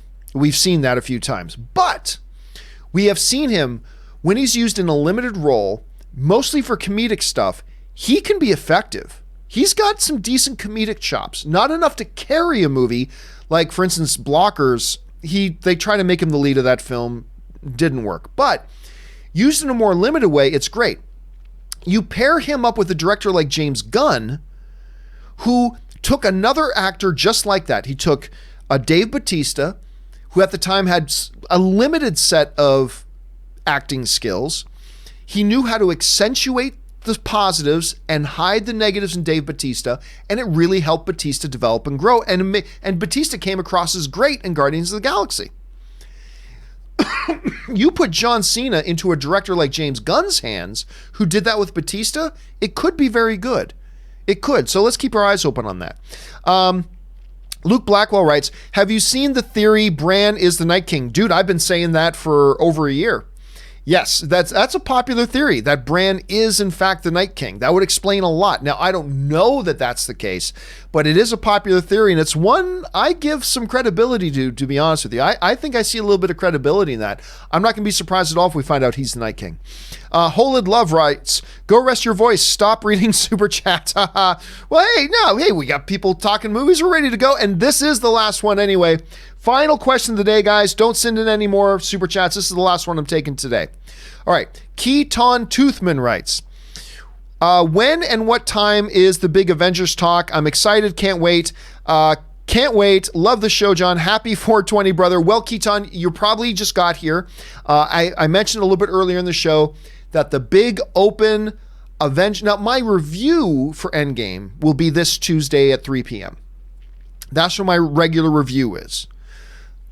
My open discussion, my Endgame open spoiler discussion is going to be 1 week from tomorrow. So that's next Sunday at 12 noon Pacific Standard Time. Robert Meyer Burnett will be here as well. I think I'm going to have Ann in here for a bit of it at least anyway. And we're going to be talking Endgame, open spoiler discussion. I can't even imagine how long that's going to be.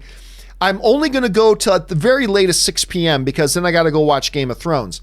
But we'll probably go 5 or 6 hours. 4, 5, 6 hours, and then we'll probably have to do like 10 companion videos after that. But it's going to be a good day, but that's when it is, next Sunday at 12 noon p.m. All right, guys, that will do it. We did it. We got through all the questions today, which is awesome. That will do it for today's installment of Open Mic. Thank you to everybody, not only for sending in the questions and giving us great things to talk about as film fans, but thank you as well for using the super chat and supporting the channel, man. I really appreciate that very much, and you are the reasons that this channel is alive. So thank you for your support, guys. Guys, don't forget, tomorrow is another packed day. We're going to have another open mic tomorrow afternoon, and then, of course, after Game of Thrones airs tomorrow night, I believe like around 7:30 or 8 o'clock tomorrow night Pacific Standard Time, we're going to do our open discussion about the Game of Thrones episode tomorrow night. Come back and join me, Ann, and Corey for that as well. Okay, guys, that wraps us up for today. Thank you so much for being here. My name is John Campea, guys, and until next time, bye-bye.